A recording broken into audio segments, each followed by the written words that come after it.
Welcome back, Summoners, to Aegis AEL. Tonight, we have a little bit of a civil war on our hands as XSV Rush takes on XSV Lust. I am going to be your host for the evening, Korak, and he is going to be the Fallen Sanctum. Welcome, my friend, to your first guest appearance with Aegis. Hello, hello. Thank you for having me. Absolutely ecstatic that you are here, ecstatic to be casting these games with you. It'll be a bit different, but I think it's going to be fun for sure. In the background, both of us have been taking some time to review at least some of these U.GGs. And when you're looking at these, Sanctum, do you have anything that you think sticks out in particular? I wanna look at the jungle matchup because that's where a lot of these unique, fun-looking champions definitely pop out. Like we're seeing Morgana, Diana, Zyra jungle, and Zyra and Carthus are going to be contested by both junglers tonight, so that's going to be a little bit interesting. So looking forward to seeing what spicy jungle matchups we get. Because normally, uh, if you've been watching Worlds, you're used to like Xin Zhao, Wukong every game. So it's just bruisers, nothing special. But yeah, no, jungle is what immediately popped up for me.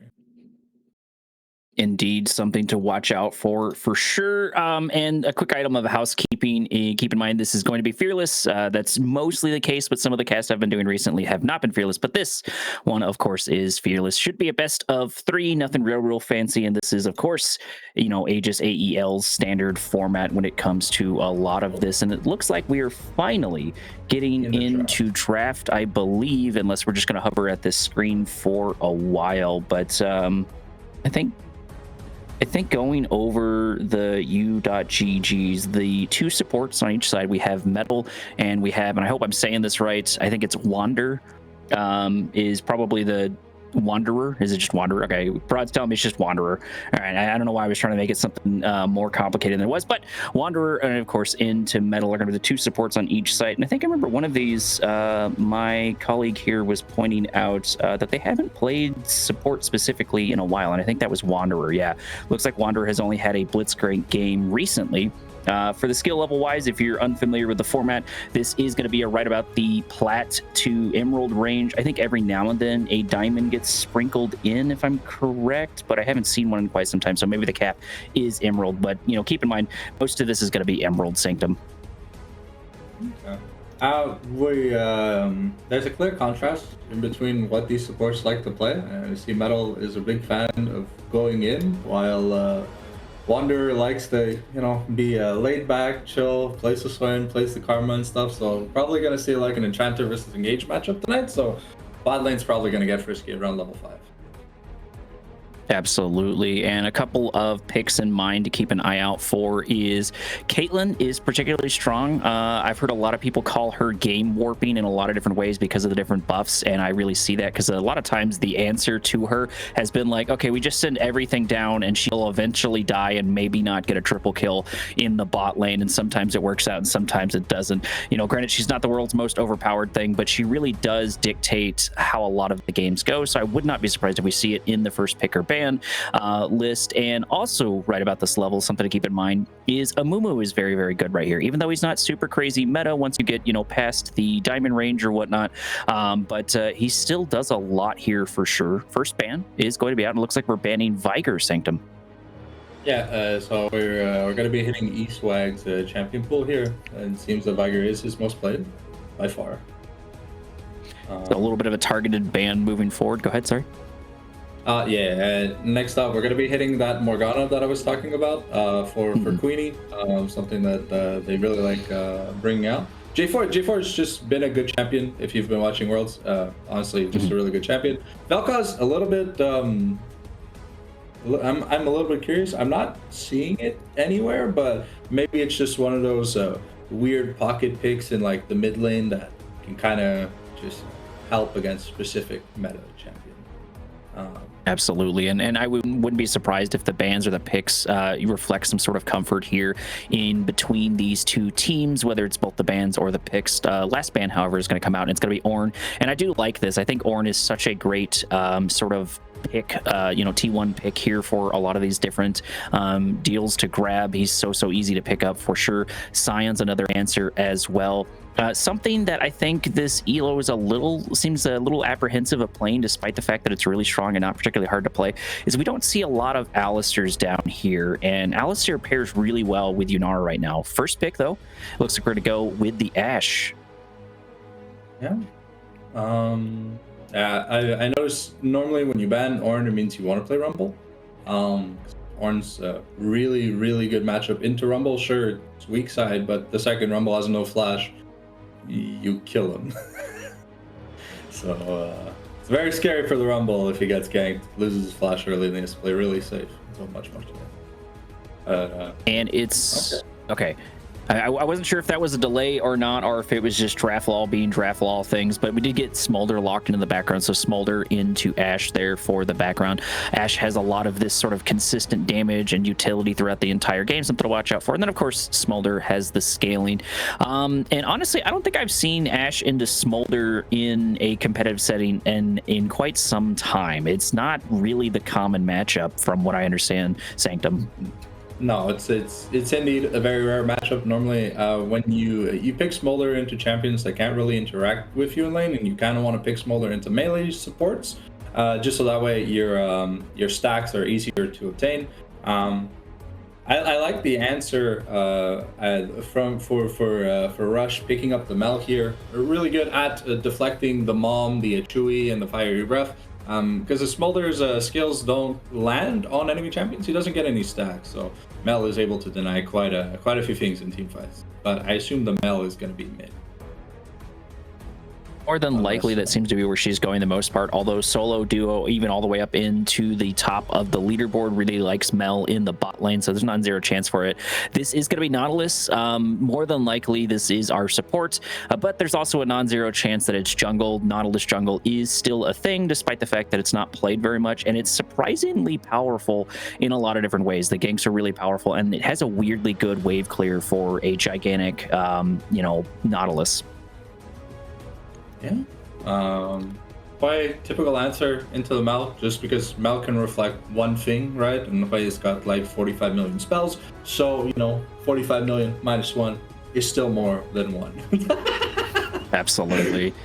The biggest thing I'm always worried about, though, when the other side has a Mel, especially when looking at what Rush is going with, is we've got a lot of sort of lockdown and slow. We've got the passive with Ashe, we've got the solar snare on, of course, Mel, and then we've got just all of the hooks and all of the stuns and AAs with Nautilus. So pretty much if they're able to get their grubby mitts on someone, they're gonna have a hard time getting out of it, even if it's Jax. And what's nice about Jax into Mel, or specifically on the Mel side into Jax, is Jax very much so wants to go in a forward motion, hop on someone and get his stun, and that Sanctum can really mess up that unless Jax is able to come around the other side and do sort of a hammer and anvil tactic. But next couple of bans are going to be out. It looks like we're going with Cho'Gath, a little bit more of a situational ban, I feel, in top lane. Still can be very powerful, but it needs to be in a very specific scenario, so maybe that's why they're banning it out, because they don't want to deal with it. And then immediately into Braum for the other side. That makes a lot of sense for a lot of different reasons, Sanctum. Yeah, normally you like pairing Braum against melee supports just because the stun's easier to land, and Smolder's Q, I believe, does apply on hits, if anything, because it can proc grasp. So it's just genuinely something fun to have. Normally you want to pair Ashe with Braum because that's the already in combo, but Nautilus was already locked in, so maybe they banned the Braum away just to not have an easy counter to what Ashe wants to do during the mid game with all these arrows and stuff. So at the very least, I do find, yeah. Oh, go ahead. Sorry. I find the Ivern ban a little bit interesting because I feel like there are a lot of bigger names in the jungle to be worried about, and with what Rush currently has, I feel like Ivern doesn't really fit the alma mater that they're trying to go for. So when you have two poke champions, you kind of want to have more poke, and Ivern not really known for that poke. The Tahm Kench though, locked in. We already have a Jax, so I'm going to presume it's Tahm Kench support, which, hey, I mean, really good at what he does. He's just going to eat the Smolder if ever the Smolder's in danger, and yeah, make sure he doesn't die. More stacks, more money, more kills. Absolutely. And Tom Kinch still does have a place, even though he's not particularly insanely meta. I have seen a lot of people play Tom Kinch top. I feel it's a bit of a mistake. There is some sort of angle in it, but the last time I did see it, it was into a Mordekaiser, and that went about exactly how you expect. Tom Kinch got in a couple of good shots, but Mordekaiser just got super, super fed. We're going to go from the Tom Kinch into Shin. There's also a real good chance that this is going to be Jack's jungle, which is going to be my guess. I'm going to assume Jack's jungle, and then maybe Tom Kinch support, hopefully. I really hope this is not Tom Kinch top, but we'll get to see for sure in a second. Indeed, with the following lock-ins, it does look like we're gonna get Jack's jungle. It's not really a smart thing to blind pick Jax, because there's a lot of matchups that kind of, just they kind of poop on Jax, if we're being literal, because long gone are the days of the divine, not what's it called, the divine thunder, the thing that basically had armor pen, magic pen, healed you a % of the opponent's max health every time you used an ability. It was the most broken Triforce in the game, so that was a little crazy. So it really made Jax blind pickable, but without that item, like Jax. Though the Jack's jungle pick does disincentivize Xin Zhao, which is currently one of the really easy to coast along with junglers. I do like the last two picks here for Rush. We got Shen, who's naturally good into a champion like Jax, at least for team fights. And Shen's not gonna have fun against Set, 100%. He's just gonna get beat down. And but the Zac angle, I like it. You got a lot of CC, you got a lot of poke. And you're able to land these long-range engages that you can follow up with all this long range from your carries, the Ash Arrow, the Volley, and the assortment of spells that Mel has. I don't know most of their names. I just call them Kaboom and the Aurelian Soul Snare. And I like what Russia's doing here.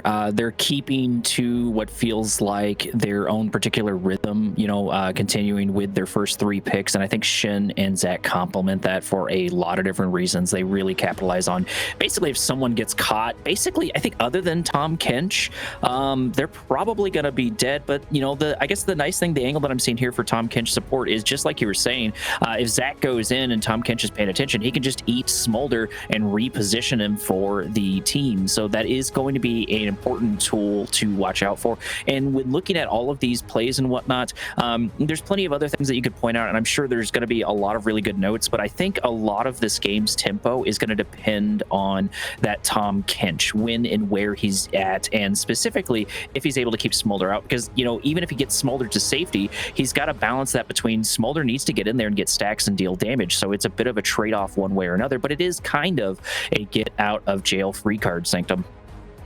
Yeah, the Lust game plan definitely seems to be, we've built a wall, break it. If not, you lose. Because, Hui, Smolder, very long-range champions or whatever, at least at the 125 stack threshold for Smolder, where the fire just starts to bounce off. I think we're probably not looking at contested grubs, at least from the side of Rush. They don't really have champions that like the use of grubs. I think it's going to be more of a priority to try to get the early lane swap for Lust, so that they can make sure that this set has an impact when it comes to split pushing. Because Set, like Trundle, like York, like a few other champions, have abilities that work on turrets. So it means the turret's gonna disappear with 3 grubs. So that's the early game objective. You really want to make sure you don't screw up. At least 2, but 3 is really where Set is gonna shine. If ever Shen has to stand united bot lane or whatever to save the Ashe, well, there goes the turret, and gonna be a little bit crazy.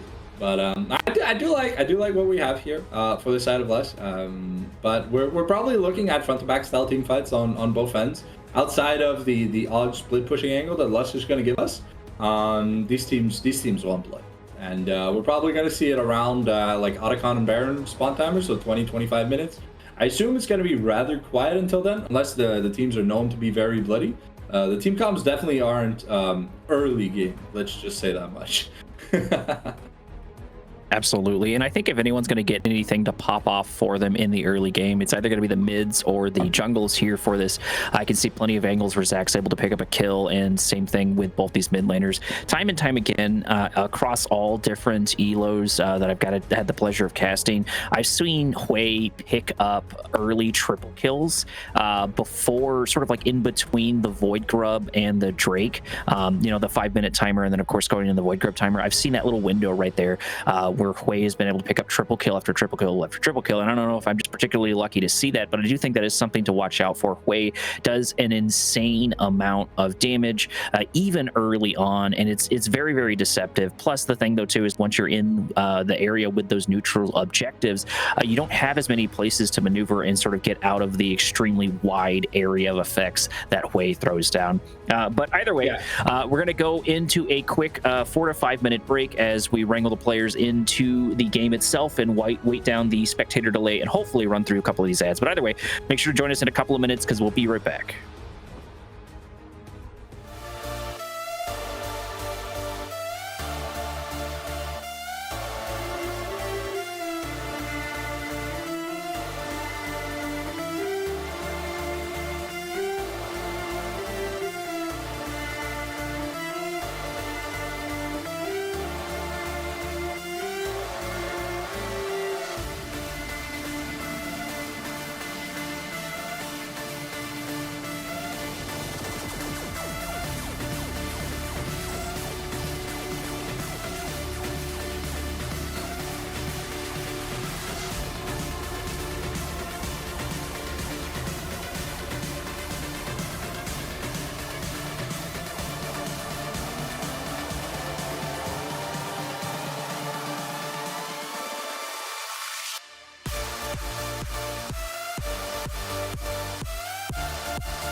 Alrighty, here we are already moving into game number 1, and it starts off spicy because Hui is already down a flash as a 5-man stack goes in. He definitely puckered up. I know I sure did. Yeah, Nautilus plus Ash equals beware. Beware your summoner spells pre-minions. Absolutely, and it's something sort of unique at this point in the meta to watch out for. With all the changes that have happened to jungle over the last couple of years, it's made the invades nowhere near as powerful as they used to be. Of course, if you get a Blitzcrank hook and get a kill, that's always super awesome. But really, I think the only other caveats to doing some of those 5-man stacks or trying to grab somebody are Nautilus, like we saw right there, especially compared with Ashe, or of course, Braum is still pretty decent at that as well. Braum, Rakan, well, any engaged support can do it. But normally when you invade, you really want to see where the enemy jungler is starting, just to know exactly where he's going to be around the 3-minute mark. If you want to contest for first crab, try to get a double crab up, or if maybe you want to try and invade him later on and steal some extra camps. Absolutely, and the rest of the team knowing where that downtime is after the all of the camps are cleared on each side is going to be really important because you know how to play. You can be a bit more aggressive in the bot lane because both sides should know. I think we did get wards on each side, maybe not on blue side, but both sides should know where the jungles are starting, so they should ultimately know where they're going to end and about the timing of that too. So that's going to be important to watch out for. SK, ooh, it looks like Metal going to grab a hook there on Wanderer, but this is a Tom Kinch, so that is a deceptive amount of HP because they can get it back. I don't expect too much to happen though in the top lane though as we switch back over to it. They only really start the heal though once they have the Gray Skin ability, and that's normally like the level 3 you get on Tom Kench. So Tom Kench isn't really going to see much in sustain, at least for another minute or so, or 2 waves until he hits that level 3. Absolutely, but this bot lane's pretty happy to just sort of sit back. We do have a Smolder who has an insane amount of scaling, wanting to get to, I believe it's, what, 225, which gives you the execute and a couple of upgrades on the way over to that number. Yeah. So Smolder very, very happy to sort of just accept this. And Ashe is kind of in the same way, not necessarily scale-wise, but Ashe throughout the game should be pretty consistent with their utility and damage, and once they hit level 6, it'll definitely add a lot more to that. And I think pairing that with Shin will do a lot of work too. Metal taking quite the pounding for the other side. Smolder picking up a couple of good stacks already early on as mid lane continues to trade back and forward, Sanctum.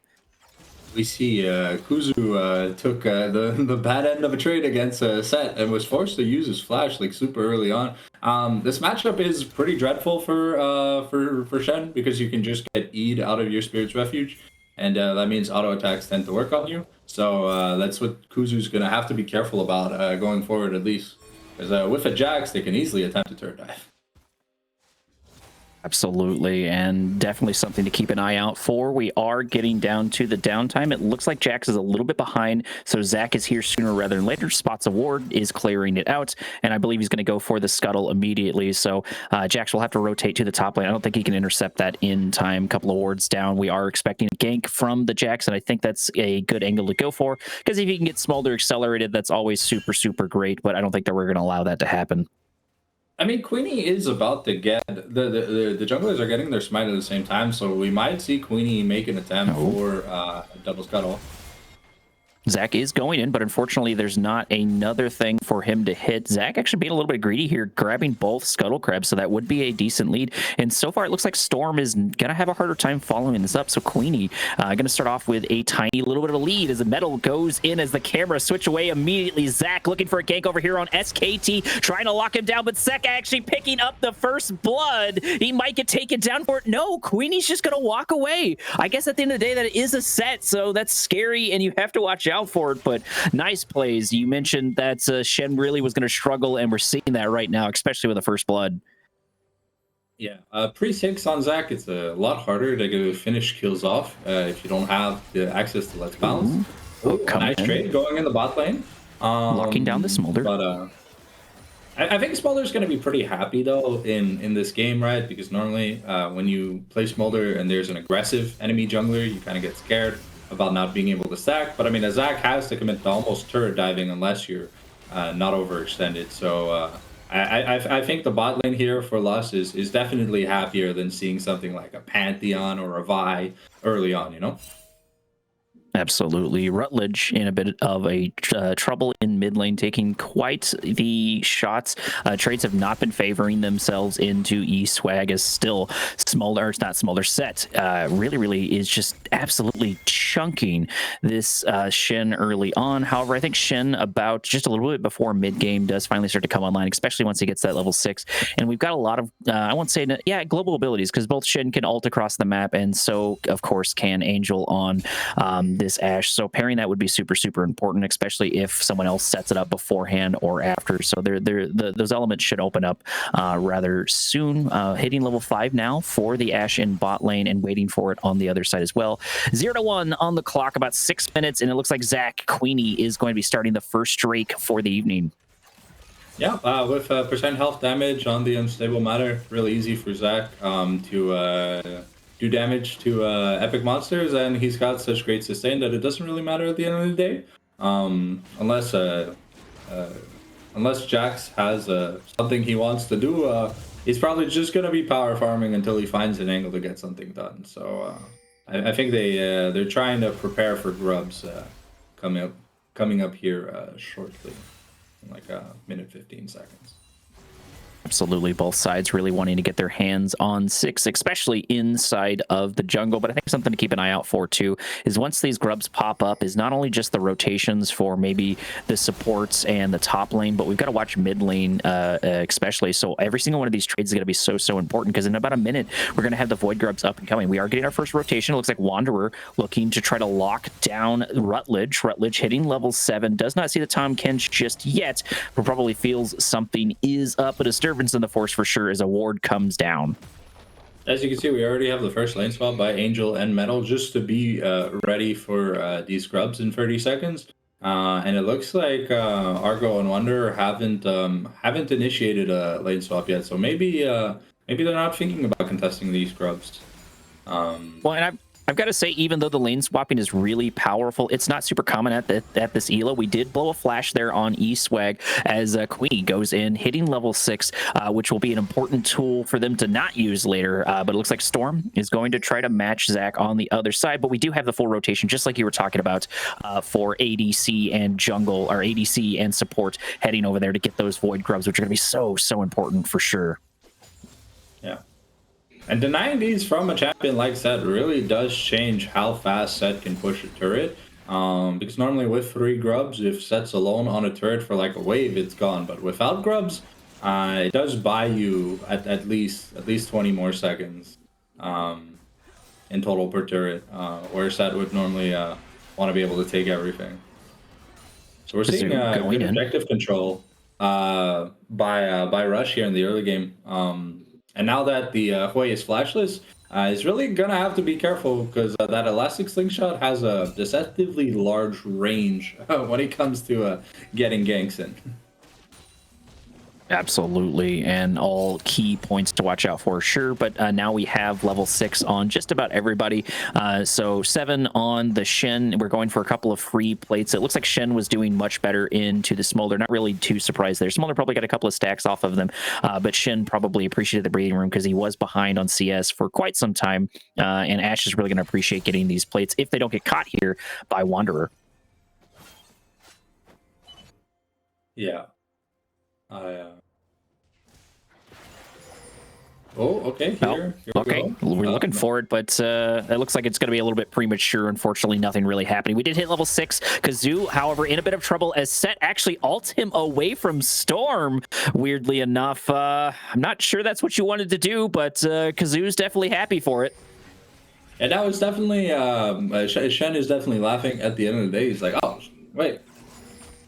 You're ulting me to safety? All right, thanks, bro." Yeah, thanks. If you're going to twist my arm, I guess. Yeah, like, oh, I'll give you a turret plate if it means I don't die. For sure, absolutely, and a good trade-off too. Set no longer having that tool will be very powerful for him. Shen can get his TP back into lane if he needs to. He just needs to avoid a lot of the damage. But we've already got a very hard pushing Set, as it looks like Storm going in, trying to lock down this Mel once again. But Queenie immediately here is going to get the decent knock-up, popping their ultimate, trying to lock them down. But Rutledge is having a hard time walking in because E-Swag is dropping damage from afar. far, absolutely chunking this Mel. Yeah, that early chunk on Rutledge meant that he couldn't really try to follow up on the Let's Bounce here from Queenie. So even though it was like really good follow up by Queenie, Rutledge just didn't have any HP to try and risk a leap strike here from Storm.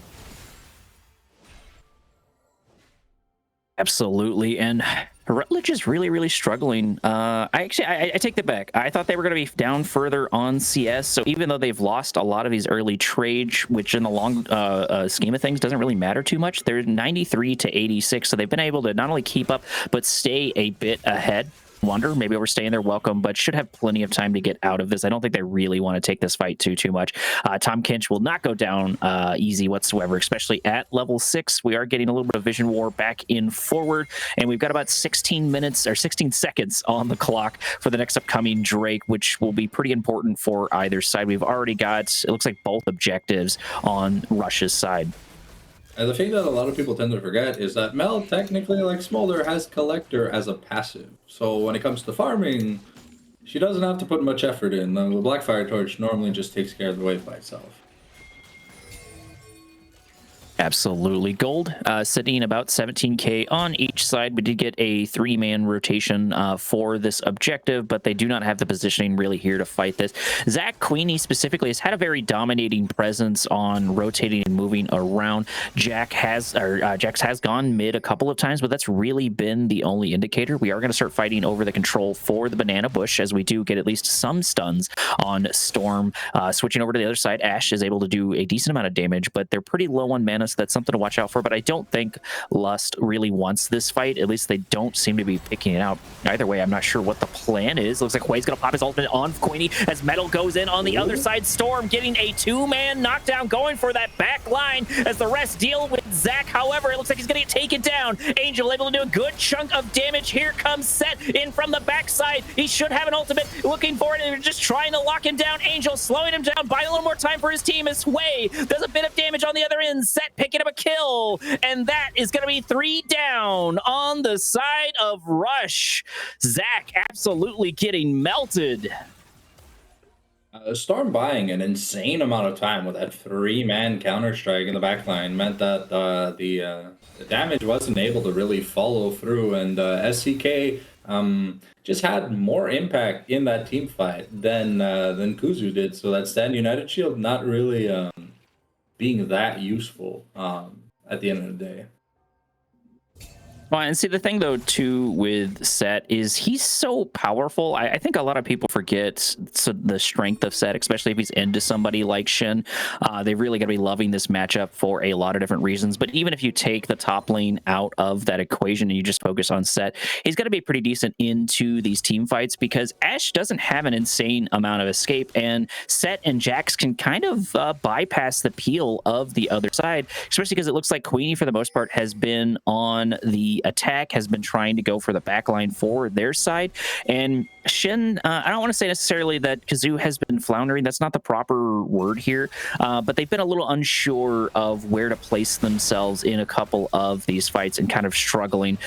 So I think that is something to watch out for, despite the fact that Shin has a lot of really good stuns. Metal, maybe in a little bit of trouble. Looks like the Drake should fall to red side indeed. First objective is now picked up for, yeah, okay, here's red side. I thought we got sniped by Ashe. But because Rush did have the prowess to take the first 2 objectives, you know, giving up this random Cloud Drake isn't necessarily that impactful. They weren't in positioning. Oh. Rutledge getting a little bit too close to SCK as SCK is looking for the damage, almost taking him down. But the nice thing is Rutledge has been able to escape time and time again. Nautilus landing a hook, going to be followed by, it looks like Zach going in, looking for the pull. He's going to get it. There it is. Mother going to get called in, but will it be enough to lock them down as Jax comes in looking for a 2-man stun, trying to lock down the entire team, but will it be enough to continue it? Storm taking an absolute hit as Mel goes down on the other end, and now Smolder on the run, trying to get away from this Ashe as Zach goes back in for the last kill. Finally, it looks like we're back into the Sinet fortified, but SCK once again here for the rotation, here for the kills, here with a mop to grab a kill in bot lane. Yeah, no, definitely. The just the item disparity for that team fight. That Sun Factory putting in so much work, and it felt like Angel just wasn't threatened for the majority of the fight itself. So just wailing on the Jax, and when that Counter Strike wears off, it's not that obvious to deal with an Ashe. Absolutely, but I think it's just real funny after all of how well that did initially go for Rush. Just his set coming in for the damage. It looks like Hui in a little bit of trouble as Metal goes, oh no, walking directly into a bit of a gank, flashing specifically into it. That's got to be devastating, and a lot of control on the end of the other end. But it looks like Rutledge is going to immediately run into problems of their own. Both mid laners walking into danger right after each other. Yeah. That's an oopsie. You're just clicking to go back to your mid lane, not paying attention. There's no vision. You're like, ah, that's fine, right? And bam, you're dead. But this Rift Herald actually might be a bit important because we already have the feats of warfare here for Lus. So if they use the Herald to crack one of these low HP turrets, that'll be the feats of strength completed. And I think that's what they want to go do. At this point, there's really no reason for them not to. We can back. I think Set's perfectly capable of taking that tower in top lane, but they can use that as a little bit of bait. And getting their hands on that would be super helpful for sure. And it would also help Smolder continue to scale, because once he hits that 225, those stacks don't do an insane amount for him after that point. So getting anything to help out with the scale, those extra fancy boots will really help if this game goes on further. And that's kind of something we also need to keep an eye on too, is Smolder is a ticking time bomb. The further and further this game goes, the scarier it's going to be for Rush to play into it. Set ignoring Kazoo almost exclusively as he takes down the first tower, looking for an angle, activating his ult, trying to take him down. This should be a kill on his side. Shen able to return it, but looks like the Ashe arrow coming in just in time for the save, barely keeping Kazoo alive, but SCK ultimately achieved his objective, grabbing that top tower. Yeah. Got a little bit scary for Kazoo. He did have to flash over that Ashe arrow here from Angel, really coming in clutch, the arrow from downtown to make sure that the top laner doesn't die.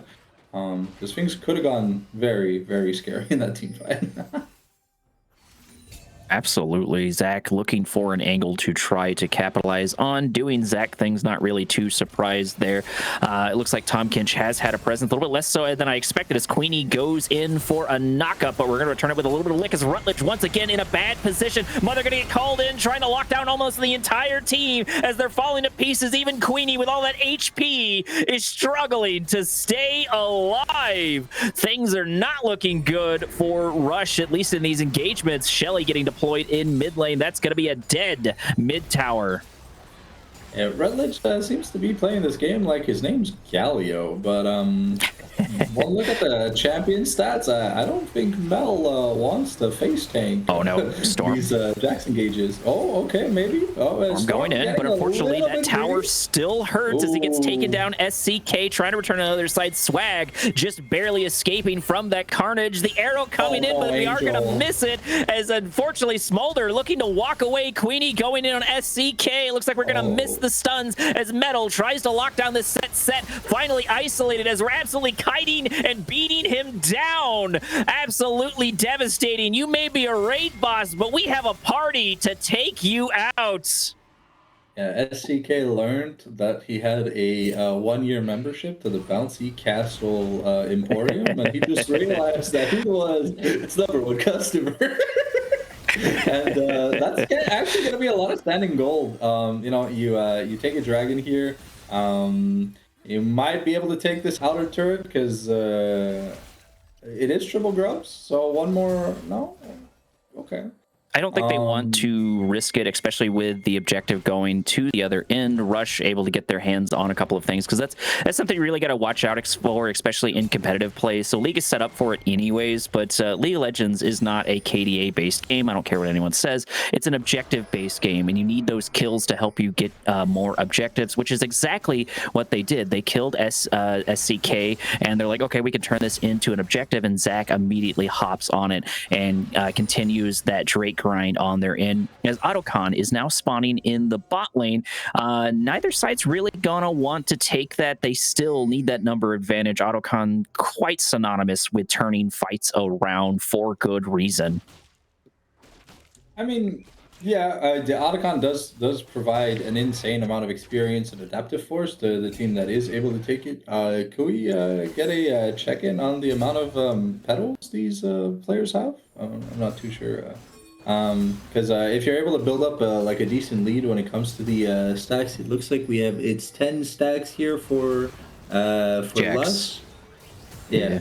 Oh, and 8. So it's 8 to 10. So it's not that big of a disparity right now. But if it ever does build up into a nice lead, when the Otacon is taken, it almost turns into about like a 2,000 gold lead worth of like stats and XP that you can get out of that buff. Absolutely. Absolutely, and that's something that Captain Flowers likes to harp on for sure, and it's something that doesn't really reflect in the gold count itself, so it can be very, very deceptive.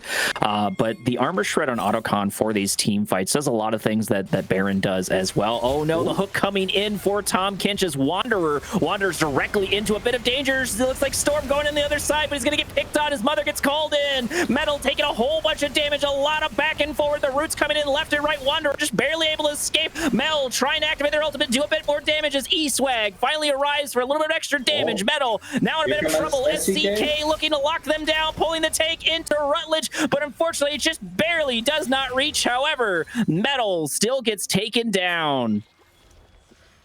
Yeah, at the end of the day, you blew a lot of key ultimates for team fights here from Lus. So if there's an important team fight that's coming up in the next like 20 seconds, locking down Storm. There's the stun from Mel. It looks like this is going to be root after root. Lots of layering as Storm falls to pieces, and so does the T1. E-Swag is here and is going to be very hard to walk into, even for Zach. Honestly, that's not the worst thing. Sanctum, Storm dying for that objective. It could have been better, obviously, if he got out, but not the worst thing. But the way missing his ultimate right before an Otacon fight, that could be pretty big, because like what you mentioned, the armor and MR shred. And at least for the next minute, Lus is gonna have to be a little bit careful. They don't really have much to fight with. Sitting about 22 minutes, getting close to that 23-minute mark. Autocon is up, and we've got 1 minute and 40 seconds for our next upcoming Drake. So if this lasts about another minute or so, whoever wins the next up-and-coming team fight will be able to get their hands on not 1, but 2 pretty important objective. It looks like we're looking at Chemtech Soul, if I'm looking at that symbol correctly, which is not too bad on either side. It's amazing for the side of Rush. They've got the Shen Shield, they've got Queenie as a whole, and then they have Nautilus. So they really want to keep stacking up those Chemtech Dragons. It's really gonna make a big difference in Queenie's survivability in these team fights. Vision War has really started. The biggest thing I want to watch out for when it comes to Rush is kind of the placement of Rutledge. They've put themselves in bad spots, twice now. Granted, they only have 2 deaths, but they've been 2 very, very critical deaths. So hopefully they kind of hone things in a little bit more, and that Vision should help them do that. It looks like neither support has a particularly crazy lead on either one. Gold and CS are about the same. Not that that matters too much from the support angle, but I think they've each had a pretty equal impact. The thing, though, I see is we've got to watch out for Solar Snare coming in, trying to lock down the Jax Storm, taking a little bit of damage, but should have plenty of time to get out with the help of Wanderer. But all of that little bitty poking will matter right before this objective. Queenie looking for somewhere to go in. The Solar is down. Rutledge no longer having that resource could spell the doom of the fight, but it should be up in about 10 seconds. We're doing the infamous NA RAM, where teams will be trying to get vision prio between Dragon and Baron, but just they end up trading the wave back and forth. But there's nothing that really happens until someone pulls the trigger. Yeah, we're just gonna be watching this ARAM probably for another 30-ish seconds, unless Dragon gets started. Both sides looking for that number advantage is going to be really important. Metal trying to force something to happen, but choosing not to take the engage. Wise decision. Queenie is not there and is a little bit further out of range. And at this point, they have the positioning to take this Drake. They can start it. The important part is they have to have a good response time. It looks like they do know something is up as we are getting the fight here. As it looks like Hui's trying to lock people down. Wanderer trying to go in. Storm going for that back line, trying to lock down Rutledge, but Rutledge is going to return it with an execute, taking them down. SCK going for that mid lane. Mother going to call there right down middle. 1-for-1 down on each side. Rutledge trying to get in there and find the damage, but that's going to be a double kill on the Smolder looking for damage. There it is. Rutledge returning it with a double kill of their own. That ultimate doing a lot of work. However, SCK and eSwag are on the hunt, taking them down, and that's going to be a full ace. This may not be an autocon, but they should be able to get the Drake at the very least.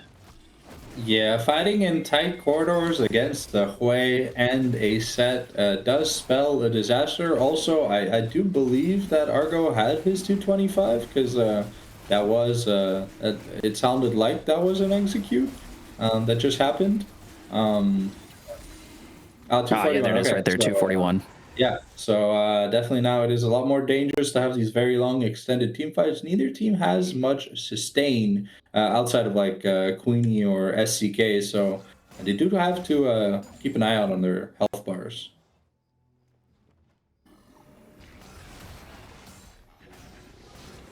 And we're seeing a different style of build here on Smolder. Normally, you end up going Essence Reaver into something like Shojin, but it seems that we're getting do I need to? Just let me know. No, you're fine. You're fine. I'm back now. Internet being internet, doing sort of a lot of that back and forward, unfortunately, on my end. But now, sitting 27 minutes on the clock, no one's been able to get their autocon just quite yet. 13-14 up on the top score. It looks like so far. 2 Drakes on each end, and 43K to 46K in the lead, or in the favor of Lush. The Civil War so far seems to be favoring red side. Yep. As you can see, the really huge disparity in the top lane, and it'll mean that Kuzu, if he doesn't have any assistance, these turrets are just going to start disappearing.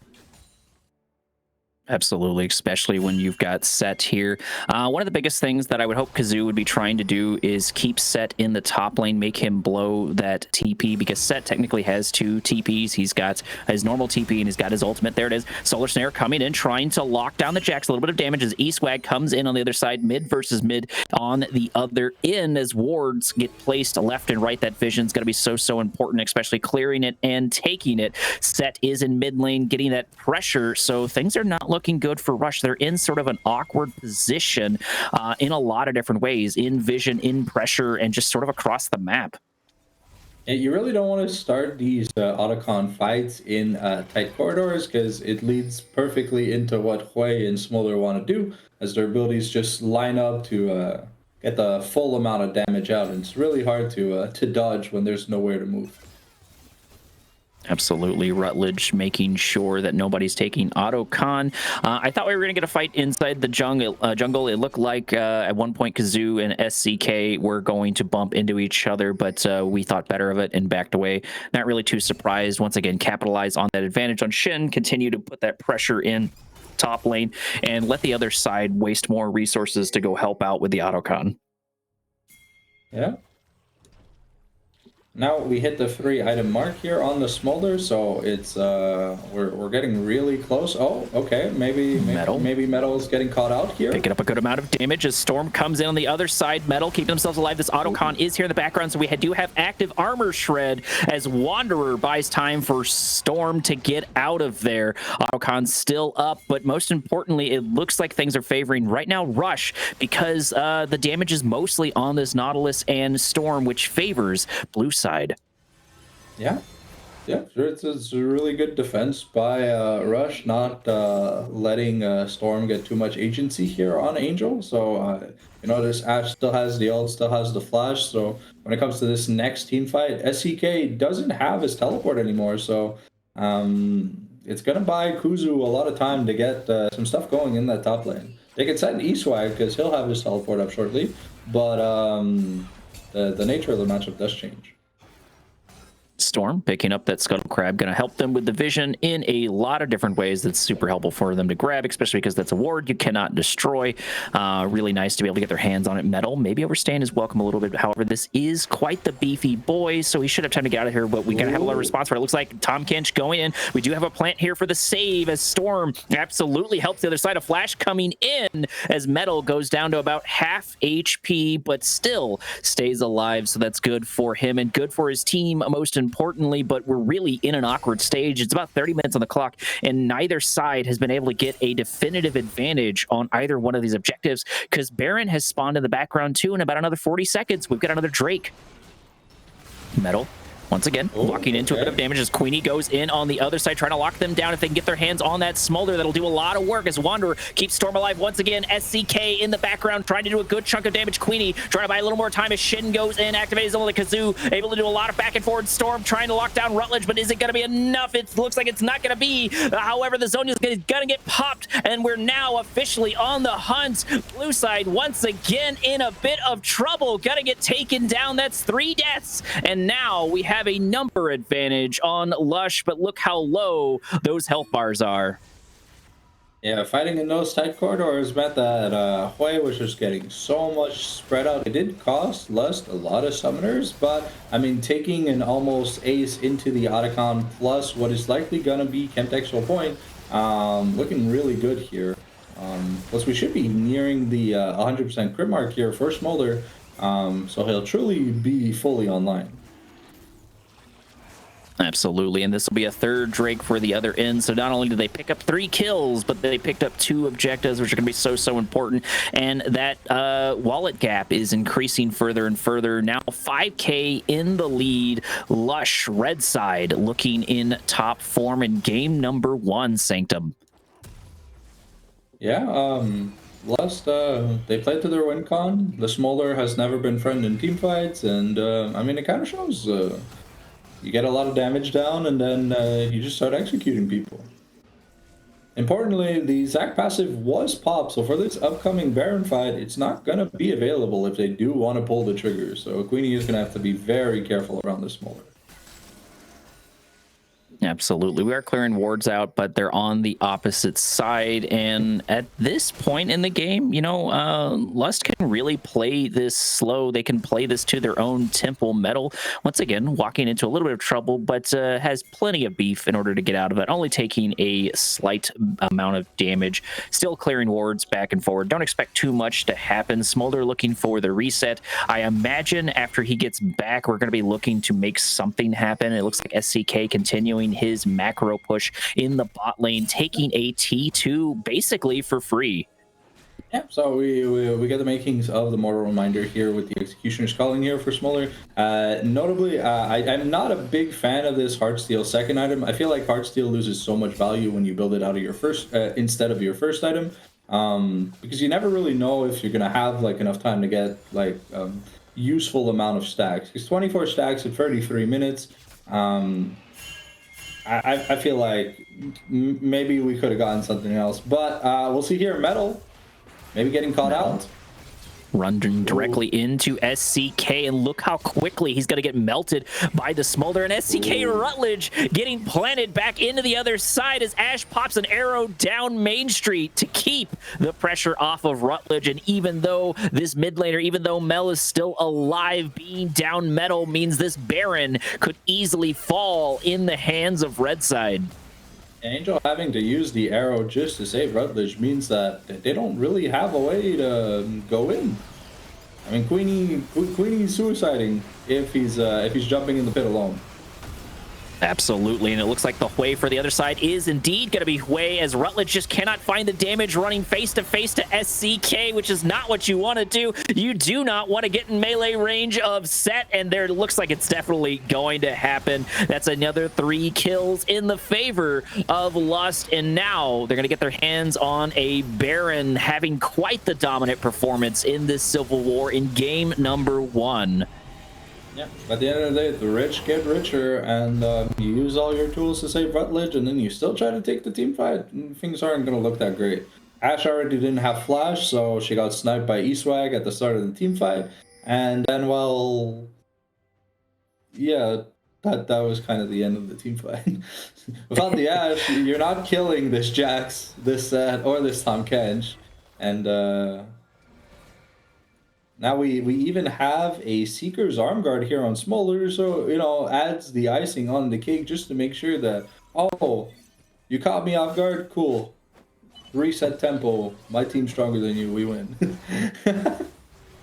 Absolutely. You have the Tahm Kench, you have the Seeker's Arm Guard, and so it's like it's really hard to get onto Argo now.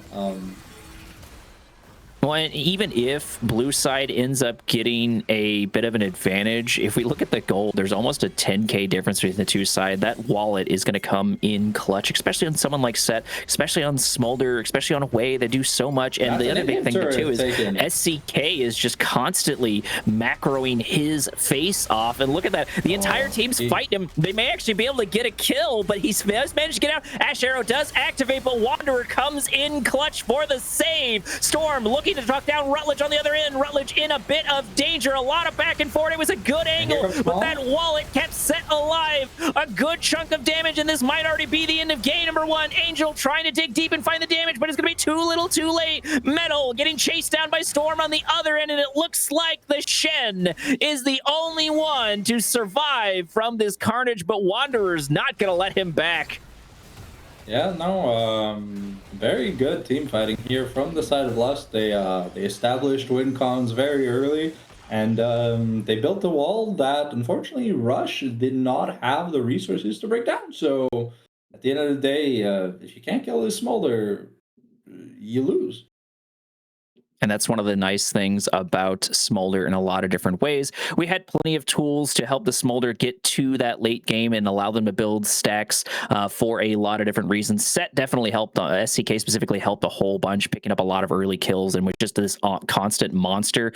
And on top of that, just continuing to macro over and over and over, really just sort of outdoing Kazoo on their end. And the other thing, though, too, is even though eSwag didn't have an insane CS lead, they still kept up the pressure, and just Way being there in general is very, very scary to deal with, especially if you have to walk into him. We've seen how much damage those ultimates can do, and he really started to pop off about the mid game, which allowed Smolder to go ease into the late game once he got all of those stacks and just turn it around into a complete victory. However, that's going to be the end of game number one, Sanctum. We're going to go into a little bit of a break, so make sure to grab yourself some drinks and refreshments. We've got to herd the cats back into the next game, which of course takes a few minutes. We will be right back.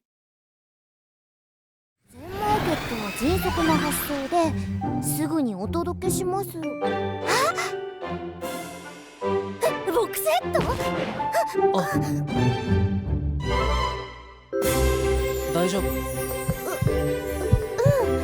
でも直接来てくれたの？こ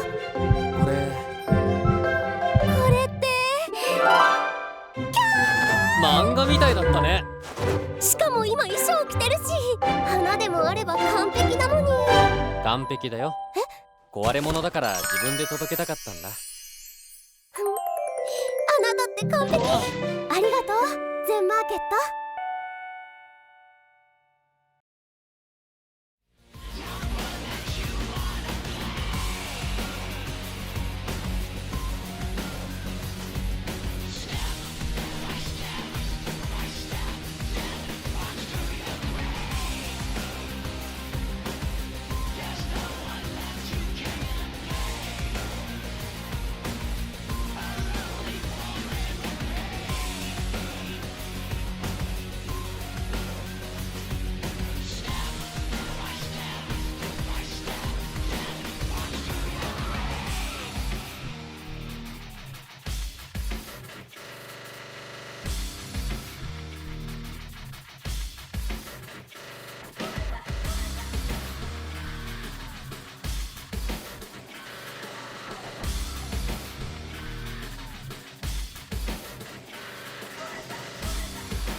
Alrighty, the cats have been wrangled, Sanctum, as we move into game number 2. Not sure what the sides are just quite yet, but I'm assuming it looks like the sides are going to be the same. So we decided to keep that. And keep in mind, it is going to be the loser picks what side they go with.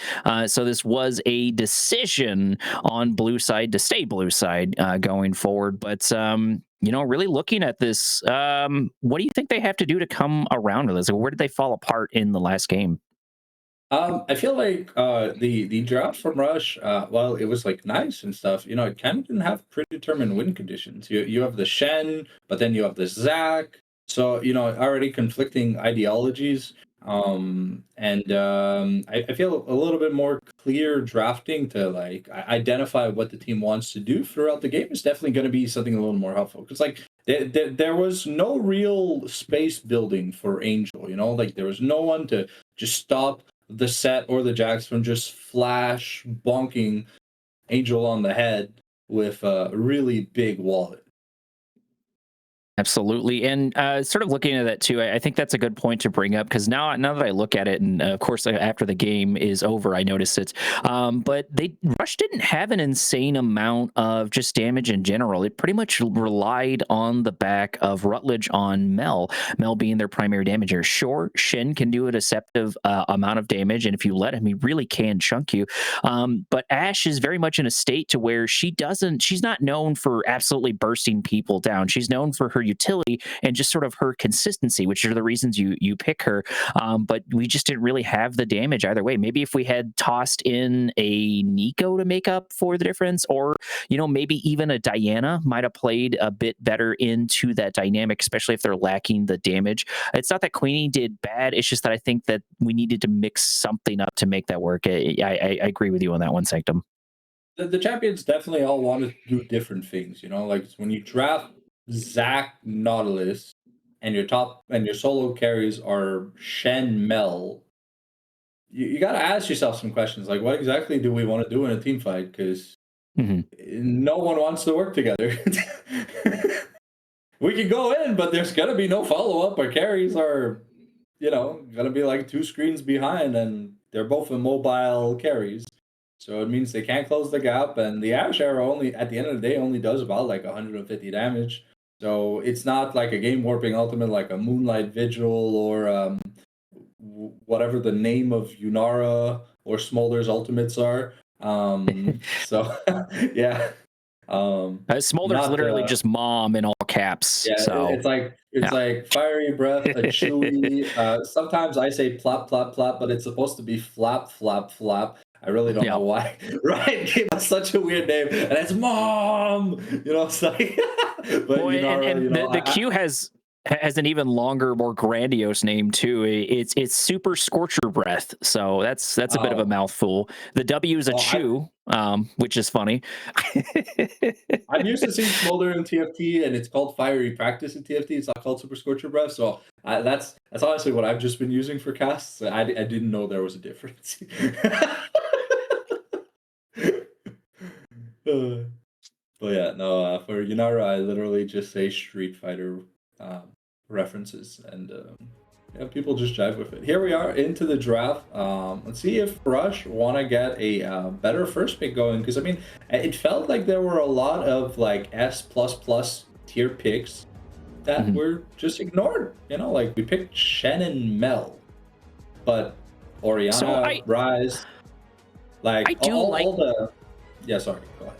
Oh no, you're fine. I do like the Mel for a lot of different reasons, but I do agree with you. Yeah, Orianna would have been pretty decent into that, especially because she does a deceptive amount of damage, and it's really really consistent. Especially with the fact that we had Aurora, we had Azir available. There were so many like very powerful options there for them to play with. But either way, this is going to be a new draft, a new game moving into this. Like I said, sides are going to be exactly the same. Rush going the blue side, and of course Lust in the red. First couple of bans are out, however, Sanctum.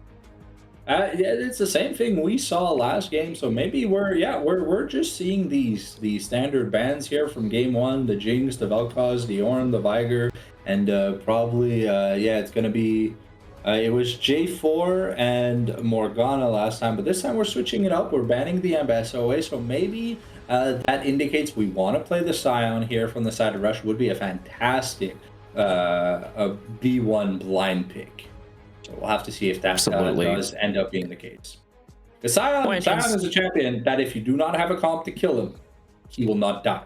He will kill your entire team for free. And we've seen it at Worlds. And the state that he's in too, Scion, even if you take him down, he still has amazing push power, right? So if you've just decided that like you're just going to lose all of these fights, use him as a tool to just constantly keep up with macro. And macro is one of those tools that gets more and more important the higher and higher you climb.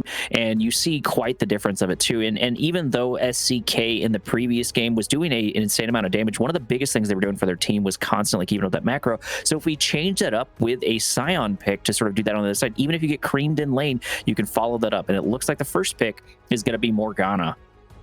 Yeah, followed by an instant Seraphine Senna. You hate to see it. It's, you know, it's not Game 5 at World Finals.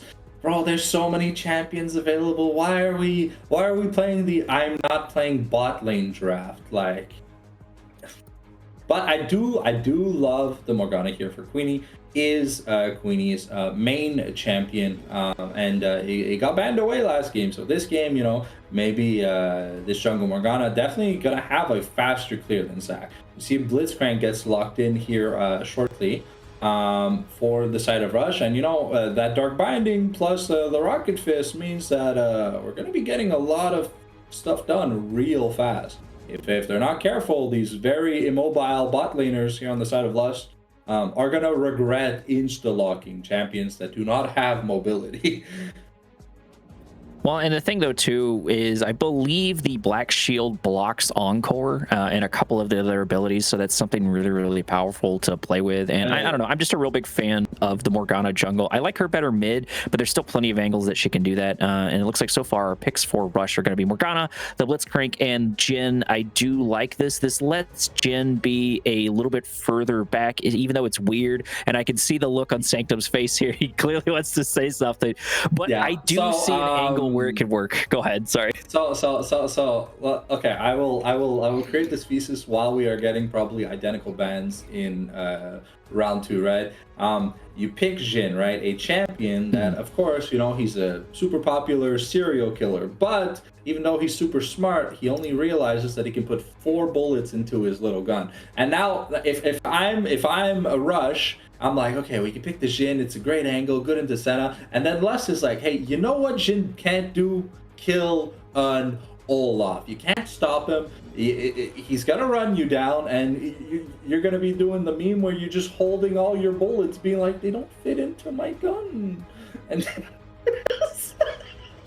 like, I find that it's a super great punish here from the side of Les. You know, you pick the Olaf, you pick something that can't be CC'd. So the first 2 picks from Rush are very, very irrelevant. And now you see an AD carry that can't even kill you. Like, it's probably not even going to be able to break that W shield while you're Ragnarocking. So if I'm Lust and I'm SCK, and you saw how he tore Angel a new one in team fights, well, he's going to do the same thing. So this might be a very, very fast series. Well, and Angel picking up the Jhin, he is in a lot of dangerous spots if they're able to get to him. Like you mentioned before, Olaf just sort of ignoring everything and say, okay, I'm going to go die. I'm going to go kill that guy, and there's nothing they're going to be able to do about it.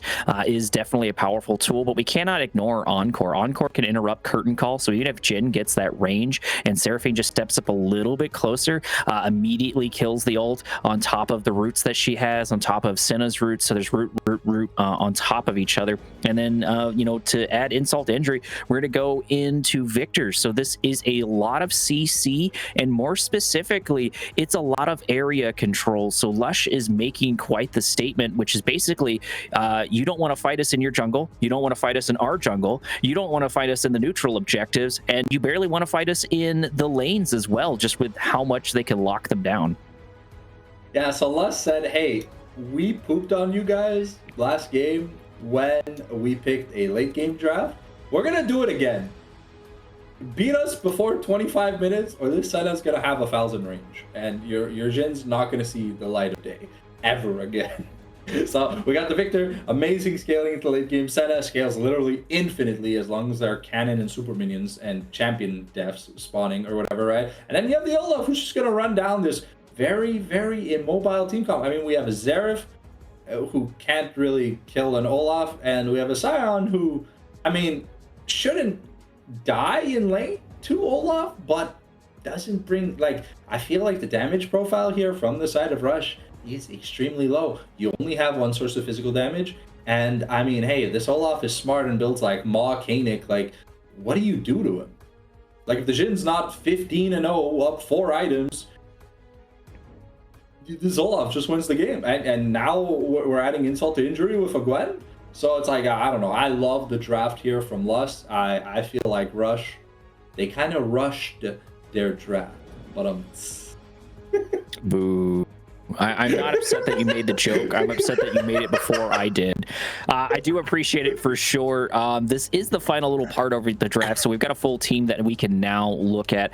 Blackfire Shield should do a lot for the other end. Blitzcrank will continue to do Blitzcrank things, even if he's bad the entire game. If he just lands 2 or 3 good hooks, that can turn that around, as long as it's not an Olaf. Go ahead.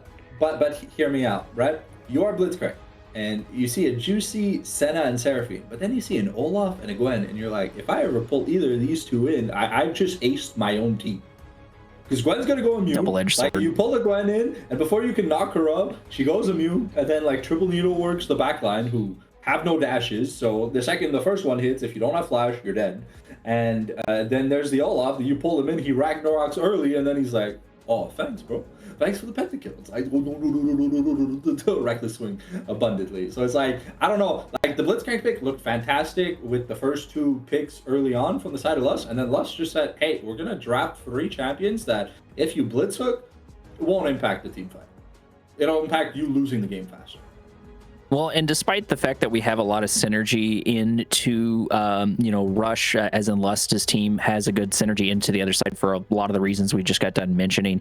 What I do like is Lust has something very comfortably for every stage of the game. They have something for their early game, they have something for their mid game, for their late game, for taking these objectives, for stopping all of this, and a lot of play out. The only thing I'm a little bit worried about is just sort of Gwen struggles in the very, very early game, but eventually it's like flicking on a switch and you're like, okay, she can 1v5 now for a lot of different reasons. And Scion actually can win a couple of those early engagements. I've seen it happen more often than not, but I think after the second back or so, maybe even the first one, Gwen should start pounding on that Scion, especially if she's able to dodge those knockups. Oh, is it not Olaf top? I thought it was Gwen jungle. Is it? I don't know. Oh. Okay, so I was wrong. So then it's Gwen jungle, which I think is a bit more protected because she doesn't have to worry about that awkward phase. She can do sort of what Nocturne does, where she spends some time building up. I don't know why I was thinking that she was top lane, but being in the jungle makes it make a lot more sense. I'm not actually sure how the matchup is supposed to go in between Scion and Olaf. SCK had quite the dominant appearance on Kazoo, but that was only the first game, so still could go either way. Go ahead, Sam. So the thing is with Olaf and Scion is, right, Olaf is going to land the undertow, and then the decimating smash is not going to be able to hit because Olaf's just going to walk away, and that's going to be every single trade. And by the time Olaf picks up his axe again and decimating smash is there, Olaf lands another Q, and then he just walks out. Like, he either goes side to side or he walks back, and there's not much the Scion can do. It's hard. It's going to be hard to solo kill the Scion in lane unless Kuzu plays like seriously disrespectfully, or there's jungle assistance.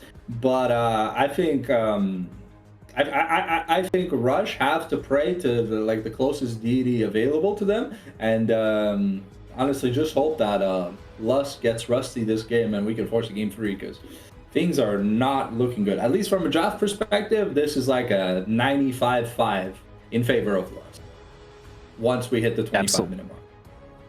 Absolutely. But see, the thing, though, too, is you can have the world's best draft, but if you don't have the hands and you don't have the execution, it does not matter. So there's still a decent chance that Lust is going to fall to pieces, consistency being the one thing that wins you games and wins you series. Let's see if Rush has it. But we're going to have to wait a couple of minutes as the spec delay counts down in the background. We're going to go into a short, maybe 2 to 3 minute break, and we'll be right back.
Alrighty, and this is where the rubber is going to meet the road as game number 2 kicks off, because all the speculation is out the window and all that's going to remain is execution. We have a blitzcrank, so I've got to imagine we're looking for an engage early on, and that indeed looks to be the case.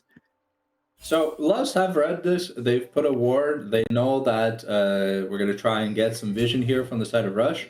And you can see there's no sweepers here from the side of Rush, so we're not going to be able to deny any vision. And the second they're seen, that means more vision is going to be put into their own jungle. What I really like, though, is, you see the Center Seraphine, you go Spellbook on Blitzcrank, so you can impact other lanes if ever you have to abandon your AD carry to go help out more helpful laners. And Jhin should be fine farming against Senna Seraphine. So I really like the adaptation of this Summoner Keystone here in game number 2. Well, and sort of watching the difference between the two supports, I think one of the small things that makes a really, really good support is not just necessarily if you are good in lane. Of course, that's going to be important, but your rotations are really, really appropriate. And, aptly named Wanderer has had a couple of better rotations, especially on the Tahm Kench, just looking for ganks on Rutledge and just looking to figure out where they can make a difference on their team. So I think that's something really, really good to pick out. But this laning phase can be really, really sketchy. Metal really, really wants to get his hands on a hook, and looks like we're already going to start off pulling in Wanderer, but we have plenty of sustain on the other end with Senna. Senna now engaging a little bit here with Angel. A good trade back and forward, and even though they come out on top of that, like I said, we have healing, we have sustain on the other end, so that's a little deceptive.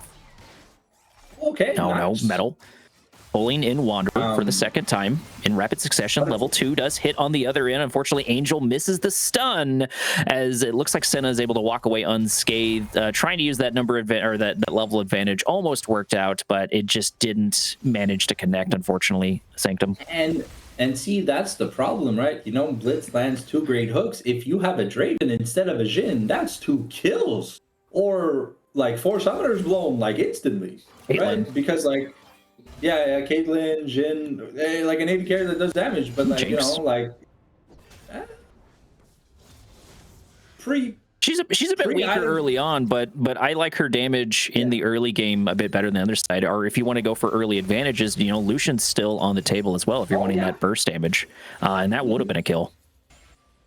But we can see the consumables are starting to run low here from the side of Rush. Blitzcrank just has a cookie left, while Seraphine still has 2 pots, and Senna naturally has a heal on her Q. So a nice little trade here up top.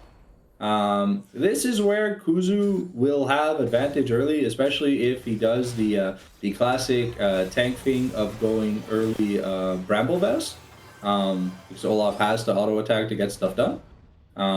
But he's on a clock where his usefulness starts to run out. Oh, okay, maybe solo kill angle here. Flash in a bit of danger, as it once again Sion making a little bit upset in the top lane. This champion is definitely not broken whatsoever. Picking up a kill on nice Olaf hook. as Metal once again able to get a pretty good deal, dealing the damage, but Angel really struggling despite all of these hooks coming through, really struggling to find some sort of purchase. Queenie in a little bit of danger of their own, activating the black shield, but it's going to go down sooner rather than later. Storm taking a whole bunch of damage. Metal buying more time for his team, but Gwen able to block the stun for Angel. Now Angel left holding the bag. Gotta watch out for the damage. Storm trying to close the distance, just barely not able to knock down Angel. That's a half a Ladybug's worth of HP left. And yeah, that's the typical issue with Jhin. You see, the Seraphine was dead to rights, but Jhin got rooted up and kind of took a nap in that trade. So Wanderer gets to live, still has potions to add insult to injury at the end of the day. And yeah, great play by Storm. Now the Jhin should be scared if ever the Gwen wants to come back. And that's really the devastating thing. Even though Jhin has that stun and that layered combo, which they have been able to get off a couple of times, they just haven't been able to find the damage because of the sustain on the other end. We do stop the back here for Seraphine, but that's really a small consultation prize. Sitting at 5 minutes now, we do have the first Drake up, and it looks like both sides are going to be clearing their top lane and then heading bot. I've got to imagine, or maybe they're going to ignore it. If I was Lush, though, I'd want to keep the Void Grubs out of the hands of Sion because of that really, really powerful split pushing. Even if Sion gets absolutely devastated later on in the game, if he's able to get 3 Void Grubs, that's going to be a very, very scary split pusher. I think in terms of grub value, Lust definitely has better, because you have the Gwen who literally gets a free lethal tempo on her E. And I don't think Kuzu's gonna have much lane priority towards like the mid game, unless they do just plan to have him siege with his ult from like half a lane away. So I do expect the Scion to be grouping up. If anything, I don't think the split pushing angle is the route that Rush are looking to get. So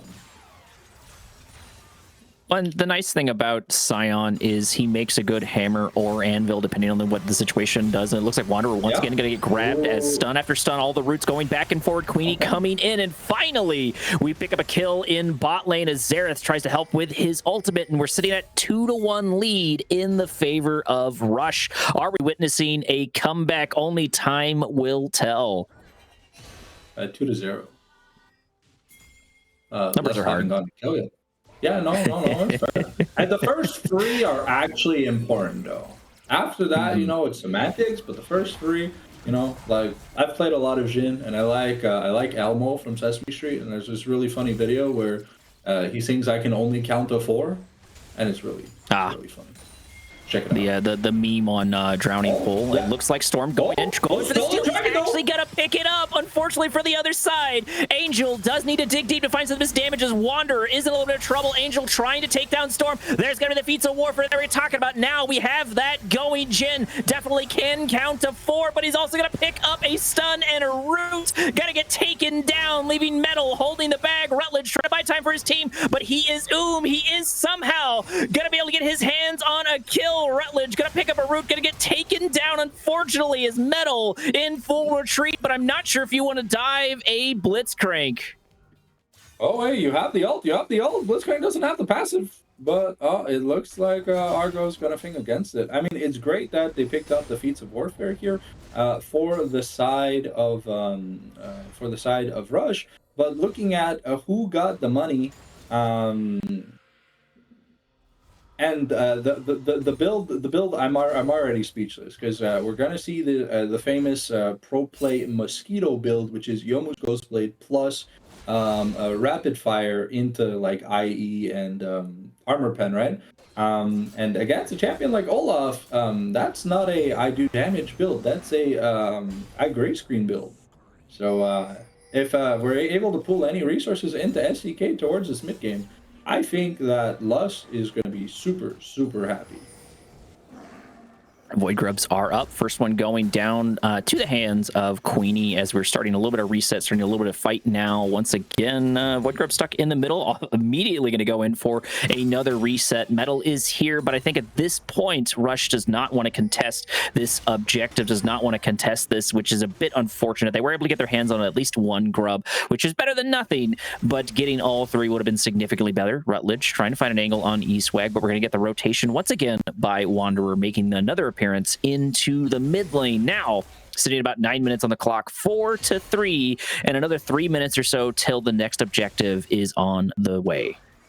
As you can see, though, unlike last game, maybe we've got a hook play, but there is no follow-up. Okay, the right of the arcane coming out for Xerath, and the Ignite coming down as Wanderer just is refusing to take damage whatsoever. Wanderer going about half HP, popping a little bit of heal right there at the end, keeping themselves alive. But we're going to pick up a root here on Eastwag. Eastwag thought he was going in for the help, but he's only going to get taken down as well. As the curtain call opens up, picks up a kill. Angel, all the way from downtown, proving so far to be the better sniper, and now Kazoo hunting down this Olaf. This has got to feel cathartic as trying to lock him down. Just 2 more shots. The barrier comes in, but it's just not going to be enough as Scion is looking in top form in game number 2.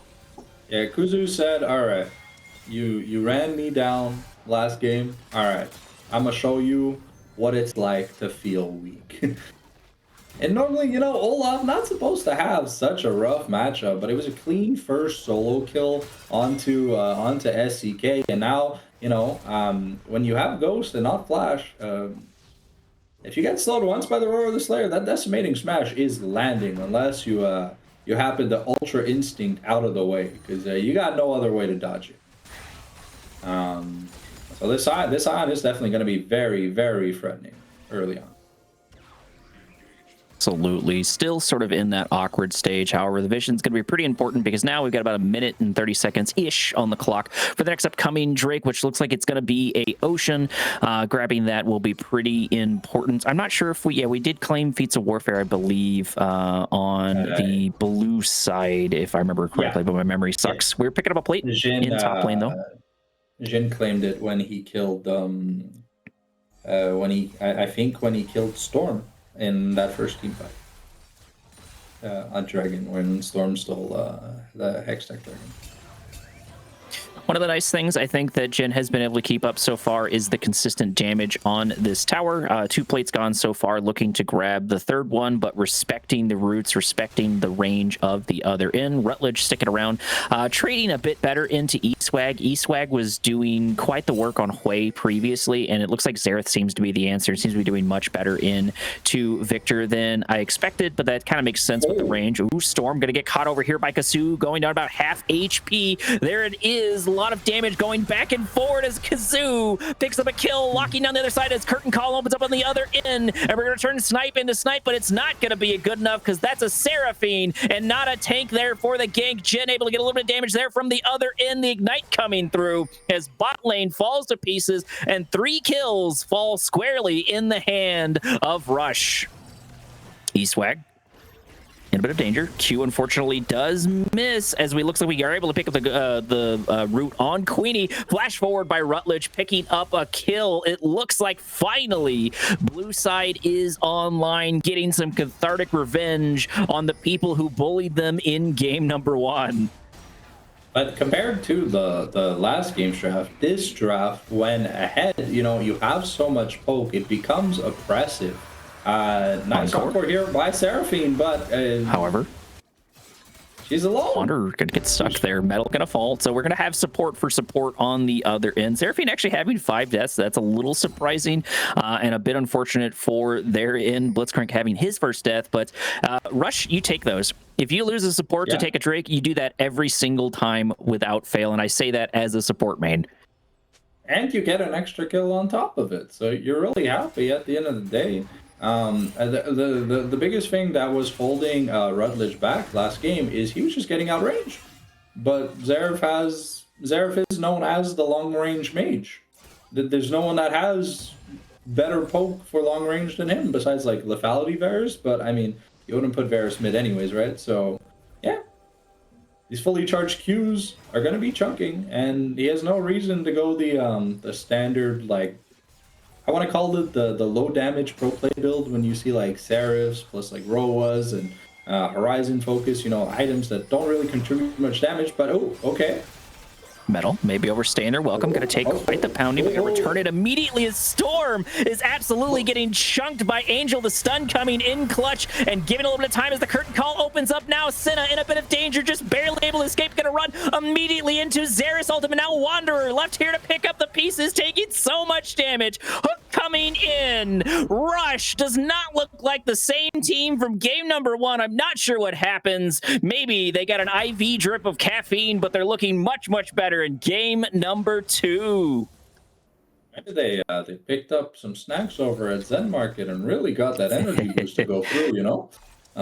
Absolutely. That's going to be the feats of strengths for Rush, and I mean, you're already super oppressively ahead. Now you're going to have % Magic Pen on Rutledge. I think you go Swifties here on Jin just to get that extra adaptive force when you crit, you move faster. And this MR shield for Sion, I mean, it's basically just gonna eat the Gwen burst. So Lust definitely falling asleep at the wheel here in game number 2. They do scale keep in mind, well, but they gotta make. That's actually where I was gonna go. Yeah, I was gonna bring up the fact that they do have a lot of really good scaling. So if they buy their time, you know, they can do it. But you know, you can scale all you want, but it won't matter if your Nexus gets blown up before you're able to scale. And maybe that's what we're gonna be shooting for.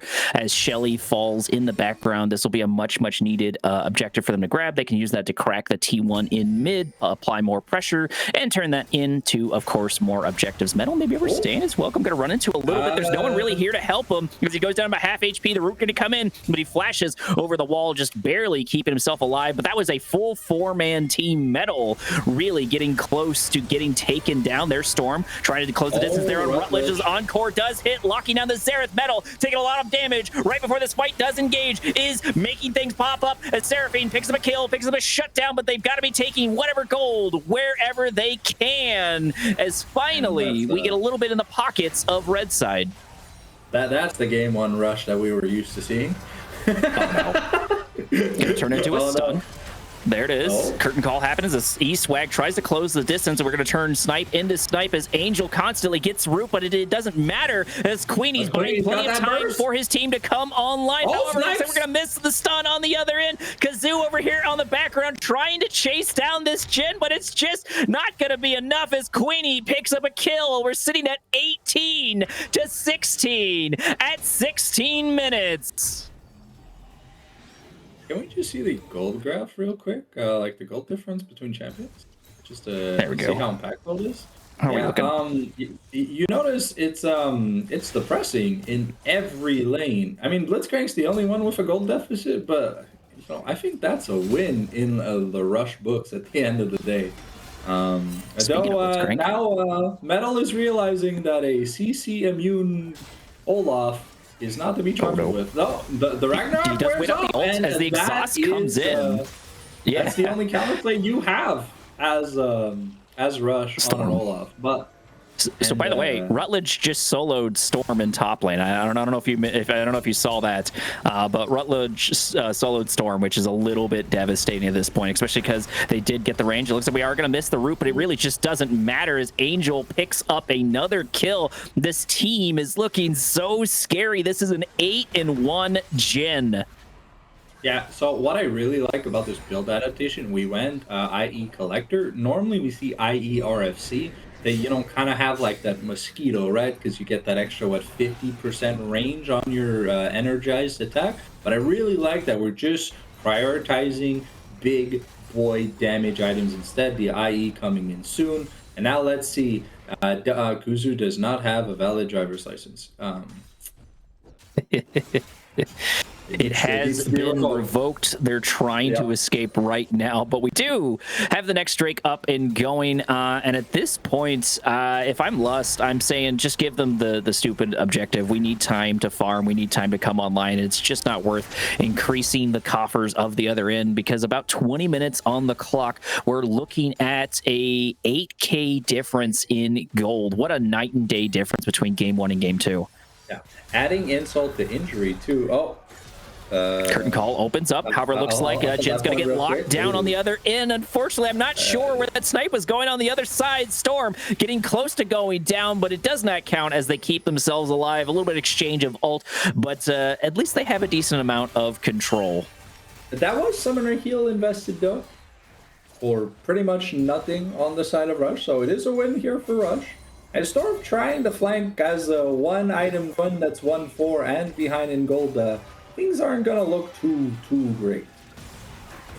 T2 taking quite the pounding as Encore gets locked down. However, so does Seraphine. Gonna get killed by the support. A little bit of support on support. Friendly fire taking them down as the sieging of the T2 has begun. And Kazoo completely unanswered in the top lane because E-Swag is gonna have a hard time dealing with the heat as Metal grabs another hook once again, pulling in the Senna. Storm going for a bit of damage, but I don't imagine either side really wants this engagement just yet.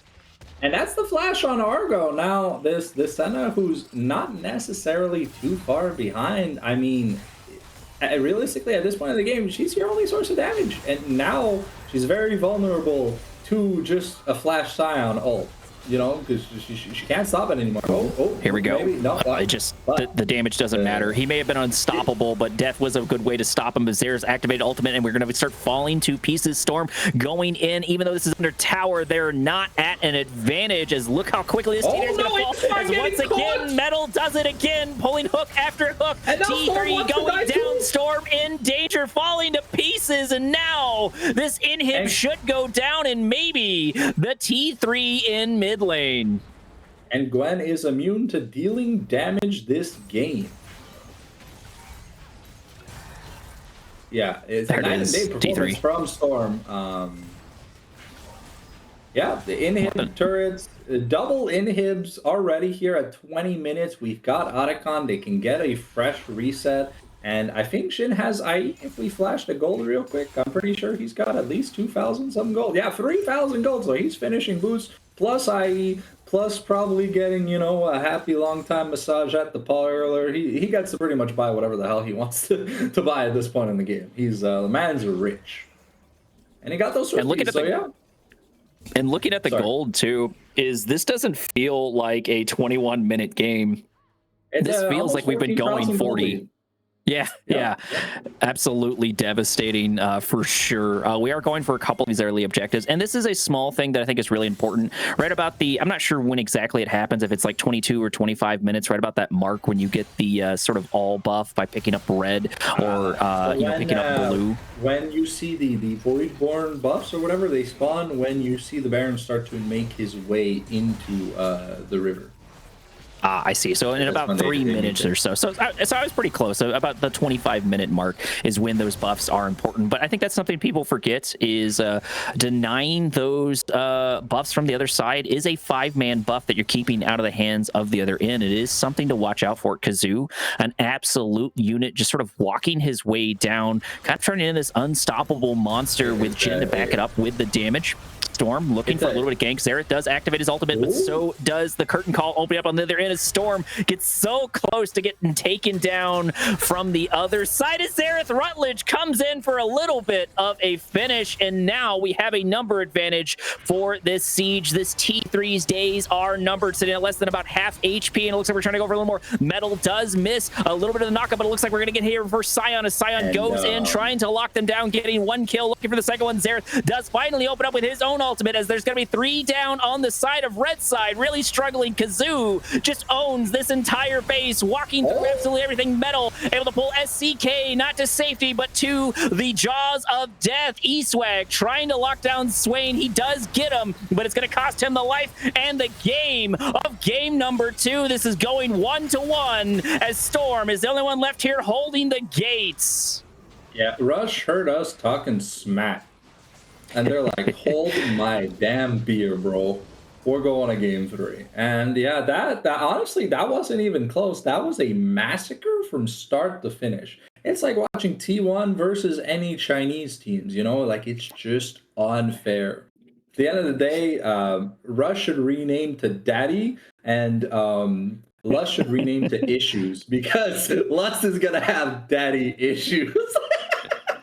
Absolutely. I appreciate the build up for the joke. What a great one. Go for it. Maybe maybe they're listening and they'll take your advice. But I think the score there at the end was what, 32-7, something like that. Very, very devastating. Sitting about 10 to 15K. I didn't see what the final gold count was, but just quite the dominant performance for both sides. It was probably at least like 16 to 17,000 gold difference. So, you know, at like 25 minutes, that's illegal. I think that's almost setting like world records level of illegal. At this point, we've got similar things, but you know, that definitely was what we call a comeback game. You know, like they're like, absolutely. All right, game 1's for practice. You know, we're gonna play whatever, and game 2 we're gonna make it look like they don't even know how to play League of Legends. I don't know what snacks Rush was able to pick up in between game number 1 and game number 2, but it looks like Lust should look up those snacks and maybe grab some for themselves. But maybe you should do the exact same, because we're going to go into a quick 2 to 3 minute break and we'll be right back.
Alrighty, this is where the meat meets the potatoes as game number 3 kicks off. This is going to be match point for both sides, and I really have no idea who's going to win at this point.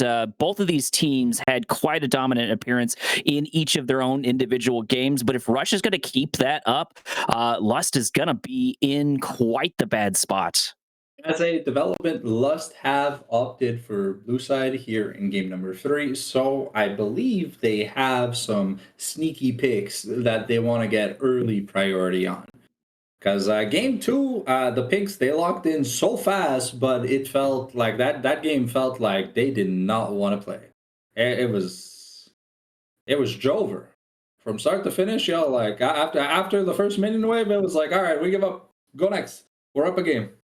Game point. Let's go. Well, in the draft too, we expected things to be quite difficult for Rush, but just like you said in game, they very much so said, hold my beer and shut up, casters, because we're going to prove you wrong. And they really did. I was a bit worried about Jhin. I do see a lot of different angles, but maybe, my information's a bit skewed. I've been doing a lot of watching or casting Path to Pro, which has some of the higher tier players. I've done a lot of the challenger games recently as well. And I've just seen what they can do with Jhin. So I think it's really nice to see Angel. Sorry, I guess it's not. Is it Angel? Yeah, Angel on the other side on Rush.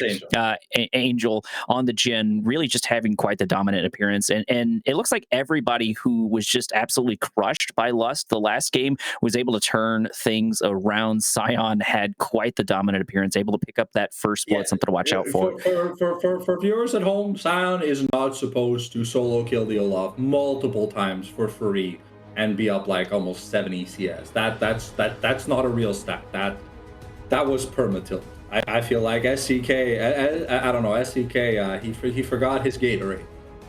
So we're in the game 3. The bans are looking the same. So the common Vel'Koz, Viger. Probably we're gonna see Jinx, J4, Ambessa, and sorry, I'm doing the mental math in my head trying to remember the last one. What was it? It was Ornn a point of contention. So I'm hoping at this point we get Ornn to come through. That's going to be a really powerful tool in quick items of housekeeping. If you look below our collective dumb heads, you will see the fearless picks. It looks like Ornn did pick up there on the ban, just like you were saying. But we did get a side swap. Now on blue side, Lust has decided to go blue after that loss, and that's going to put, of course, Rush on red. So blue and red on that respective sides. The Jarvan ban definitely indicates we want to play a low mobility, probably hyper carry. I'm guessing Jinx is always banned against Lust, so but with the J4 ban, it really does open the gates for something like a Sivir, who just happens to be really good against pushing AD carries like Caitlyn, Draven, Varus, and I feel like if Lust can get their bot lane to go even and not have a support that has 10 deaths at 5 minutes, we can definitely see something from that bot lane. Because game 1, they looked fantastic. Game 2, well, it wasn't the same players, I want to say. I feel like we got emergency subs. And the Caitlyn locked in. So from the side of us, what I'm looking for this game, I want to see a very aggressive range support.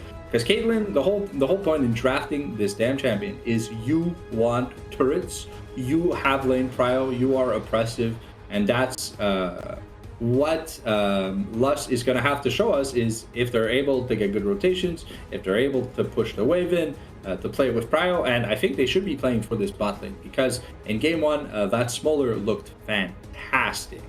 But in game 2, that Senna, well, just didn't get to do anything.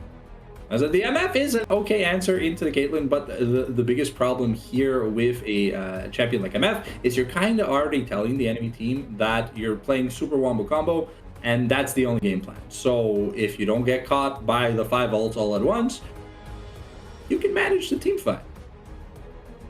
The nice thing, and I think the thought process here for Rush is when we're looking at this, Caitlyn is going to be very, very oppressive and game warping in a lot of different ways.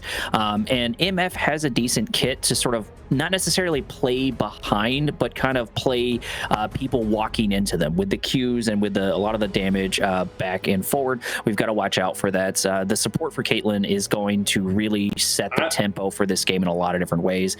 And we're doing something I actually don't like, Sanctum. We are picking Mundo first. I'm not a fan of this. Push. It's the push. You gotta push. But when you pick push first, then it sets him up for counters. Mundo is extremely situational. He's not good in every single lane, and if you pick him first, it sets you up to get taken down early on because it answers stuff like Volibear and other things. Because Mundo needs to do two things. He needs to leverage his HP and his gold, and that's hard to do if you get countered. I think you're thinking that this is top lane Mundo. I'm almost guaranteeing that this is jungle Mundo. And jungle Mundo loves seeing Wukong because Wukong can't stop Mundo. I mean, you can pop the pill, but if you're not going to break it, he's going to pick it back up, but then your second ult doesn't do anything. So I like the Zig's answer here, you know, someone that has the access to build the Andres because, I mean, currently with the team comp that we had seen from Rush, they had no way of killing a late game Mundo. So at least, hopefully, it's a Ziggs mid. Would hate to see something like an MF support or something, but I definitely want to see Leandri's this game because it's gonna be needed to take down this juggernaut of a Mundo. And here we see the Braum band coming in because I mean you play MF and the last thing you want to see is your ult saying no damage, no damage, no damage, no damage. Absolutely. My only complaint, so I do agree, if this is Mundo jungle, there is plenty of good angles here, but the response from Mundo jungle being Orianna is a little troubling for me because Orianna has that great ball delivery system with people like Nocturne, with people like Jarvan, with people like Zen, and that's a little bit harder to do on Mundo. Not impossible. Maybe if we get a ghost or something on him to play it off. But Corey, answer me this question. Who's stopping this Mundo from just walking into the backline? Like, you gotta waste all your CC before the team fight even starts, right? Like, and then the Orianna is in range to just clip your monkey. For diving the Caitlyn.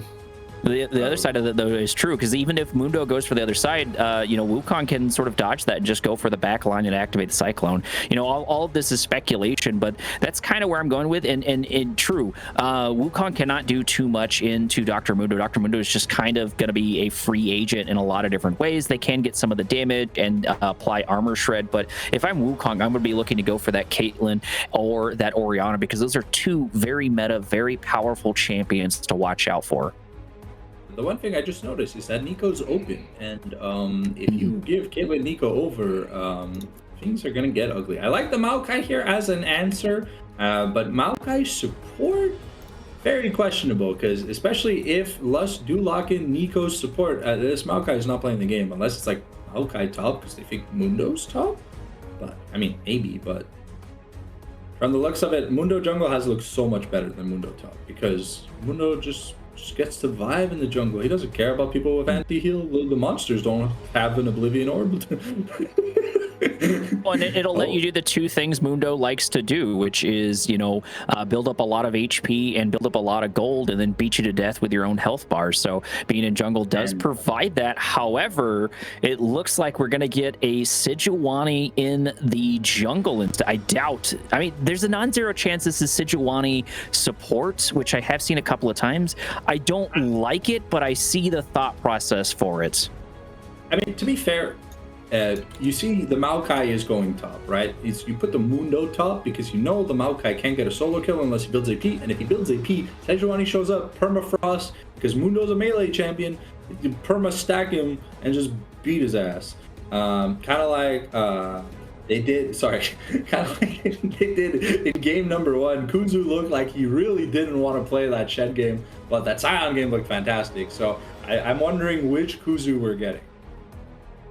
Are we getting Shen Kuzu or Giga Chad Sion Kuzu?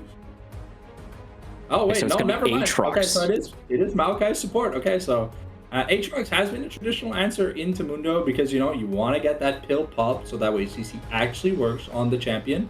Because for the people that don't know at home, Mundo is immune to the first form of CC heat, first form of hard CC he gets hit by. So that includes knockups, immobilizes, suppressions, and stuns.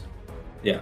Roots also work, but like something like, I don't know, like a Ziggs minefield or whatever, you got to use the satchel to proc the Mundo pill. So I feel like Aatrox is a very good answer, and Mundo tends to play weak side, and like we had this debate in game 1 about buying the Heartsteel early. Can't really do that against an Aatrox. You need that Warmogs to be able to regen in between so you can actually take trades. But I'm expecting Grasp on at least Mundo. I would love to see it on Aatrox because I feel it's a fantastic rune.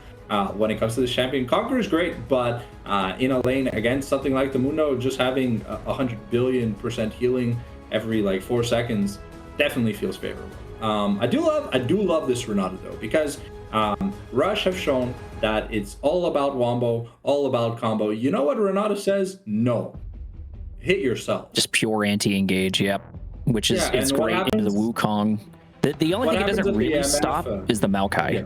Oh, go ahead, sorry. What happens in the MF is building crit, and she just lands 3 autos on Ziggs. He's dead. Like, Ziggs is gonna get assassinated by this Wukong and MF. Boop, boop, boop. Well, and something I like what Lust does here is they're not afraid to pick up the Sejuani. So many jungles are kind of apprehensive about going into it because a lot of times you're kind of the support in mid lane in a similar vein that Ivern is, just with a lot more beef. But she still is very, very powerful in a lot of different ways, especially if you need a front line, especially if you think you need to play back just a tiny bit or maybe reset your tempo after sort of a devastating loss. I think Sejuani is going to be a good answer for that. As long as we're not missing ultimates left and right, it should fare quite well. It's at least a slightly better ball delivery system than the Dr. Mundo. Orianna still has a really great shockwave, but doesn't have a lot of the traditional ways to sort of get it in there. But if they're playing off of objectives or inside any of the jungle, that shockwave is going to have even more power to deal with because Orianna is going to love those tight quarters for sure. But it's a double-edged sword because we've got Ziggs on the other side, the artillery mage, and we've got MF who can just drop bullet time over the walls. So really a lot of back and forward for this one. If I'm Lust, the game plan is the second we see someone, we Sej ult them, we walk away, and then we force an objective 5v4. Like, you just kill whatever frontliner dares disrespect the Sejuani, and then you go do the objective. You don't really care. I'll break us. Oh, sorry. Oh, no, you're perfectly fine. With that note, he already spoiled what I was going to do, which I'm going to take us into a quick break while we wait for the spec delay to go down and hopefully run some ads so we don't get them during the game. But make sure to tune back in. We'll be here in about 2 to 3 minutes, maybe sooner.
Alrighty, once again, and for the last time today, we are moving into our next game. Score tied up 1-1, not in anyone's favor. This is going to be our tiebreaker, and Lust is sitting on blue, and Rush is sitting on red. We'll have to see here in this final game if Lust has brushed off the tilt, because it literally felt like they did not want to play that last game. So if things go south, maybe it's just gonna be Jover, but I'm expecting a pretty good banger here. Well, and to be fair, about 15 minutes, I don't think I would want to play the game at that state either. That would be when I'm just saying FF. But I don't think these sides can FF for, really different reasons. That would be very unceremonious for us to do that. So they're forced really to play it out for a lot of different reasons. And there's still a non-zero chance they make a comeback, but that was quite the devastating game. However, if we get this Caitlyn who's going to play, who hopefully plays this right, if we don't have a lot of responses to her, she can really, really be game warping. Granted, I'm talking more at the T2, T1 level, and maybe the Challengers Masters level is where she does really, really well. But overall, she's still very, very powerful, even at the Emerald stage. I feel like though Lust definitely should have lane prior. They have a range support. Renata has more CC than Maokai when it comes to being impactful in trades. and Caitlyn just does more damage than MF early on. So absolutely. And something to note here with Metal is I think Metal has the skill set in order to play it, but people forget how deceptively untanky Maokai can be, especially because he uses his Twisted Advantage, which is very, very powerful, and he pops his Q down, and maybe he's got his saplings or an ultimate down. He's sort of just stuck there in a lot of ways, and what he needs to do is he needs to go in and out. He needs to skirmish in order to keep himself alive. If he stays in that fight too long, he's just going to fall to pieces. Angel, speaking of falling to pieces, is already down to about 30-40% HP as Eastwag and Rutledge trade back and forward in the mid lane. Was favoring Ziggs, but now it looks like the Orianna's doing quite well. And the thing is with this Orianna, right? Like she Nashor's Tooth is her passive, so it stacks up to 2 times, and then it's at maximum damage for every auto attack until it wears off. But if you're just going auto for auto against a champion like Orianna who can move while casting, very rare by the way, only 2 champions in the game can do it. You're not going to have that much of a fun time. And I mean, Ziggs' autos aren't necessarily that useful. I mean, outside of when the passive is up, but you kind of want to use that the last hit so you can get comfortably to your last chapter and where you're just like wave clearing on command. And we see Angel here already out of potions. And 30% against a Caitlyn Renata. Yeah, that spells ill omen. I was trying to find the word in English, but I tried to not name a magic card instead. I mean, I think that would be significantly funnier to try to deal with speech impediments, but you've got to name magic cards instead. I'm sure that would definitely help me for sure. Funny either way. Nothing real super crazy going on, Sanctum. We should be entering downtime for both junglers. However, Queenie is here for a bit of a rotation. Yeah, we do see the really juicy lane lead that Caitlyn is able to provide here early, but at the same time, Kuzu is able to have at least almost 2 waves. That's Metal burning his flash, and you mentioned that Maokai is a little bit immobile once his W's on cooldown, so... Queenie going in on top. We're looking for an angle here on SCK. We do have a flash available, but now that's going to be a powerful resource out of the other side as MF returns back to lane only to take more and more damage. A little bit devastating. I think she was starting to do a bit of a reset, but just was unable to, especially after that gank. Those green particles isn't a health potion. It's her strut walking animation. Queenie looking for an angle here on Storm. As it looks like we do back off. Storm does decide not to take that fight. I think that would be a mistake. Fighting Wukong inside his own jungle with a Zig sitting right there could be quite devastating. However, the damage on Eastwag is very, very phenomenal. And speaking of, we're still continuing this poking back and forward. Renata is applying a lot of her own damage on the other end, helping out with this poke combo. And while this is not quite the Q on Nico, it's still adding up. Yeah, the weird thing about Renata is she's like a reverse Leona, where you have to auto first to get your passive to mark the enemy champion, and then your ally can pop it, whereas Leona has to use an ability. So it's a bit more in tuned with what AD carries want to do. But I wanted to mention a good thing that Kuzu's been able to do is that when Mundo is he's known as a Q farmer, you know, where you just throw the cleaver to last hit. Very often, if the Mundo is behind, or what enemy champions should do is they should just body block the infected cleaver, especially on a champion like Aatrox that has amazing innate sustain, and you deny the Mundo farm, and you deny him money, and you just keep building your lead up. This is what I was talking about in draft, that I'm just not a big fan of T1 picking Dr. Mundo. Maybe if it was a jungle angle, I could see some sort of reasoning for it, especially because most people expect it top. But, you know, picking Mundo as top lane this early on is really, really devastating, because Mundo is going to have quite the hard time leveraging gold and a health bar into somebody like Aatrox, because Aatrox is going to be happy to play with your health bar and turning it into his own for a lot of different reasons. So really, really devastating. Caitlyn still continuing their onslaught. The CSing, it looks like Art is favoring Aatrox in the top lane, 54 to 31 in Aatrox's favor. And on the bot side, MF's not doing a too bad of a job keeping up with this. She's about 10 or so CS behind her counterpart, so that's not the worst thing. And most importantly, she hasn't died, and neither has Metal on Maokai. And the thing you have to look at, though, is that Rush have the gold lead. The gold lead on Aatrox is so significant that it's kind of like drowning out the deficit that Misfortune has. And looking Kuzu at this, we've hit a... Oh, go ahead. Kuzu will be very strong early. The second he finishes that Sundered Sky, I imagine that we're going to be looking at turret dives.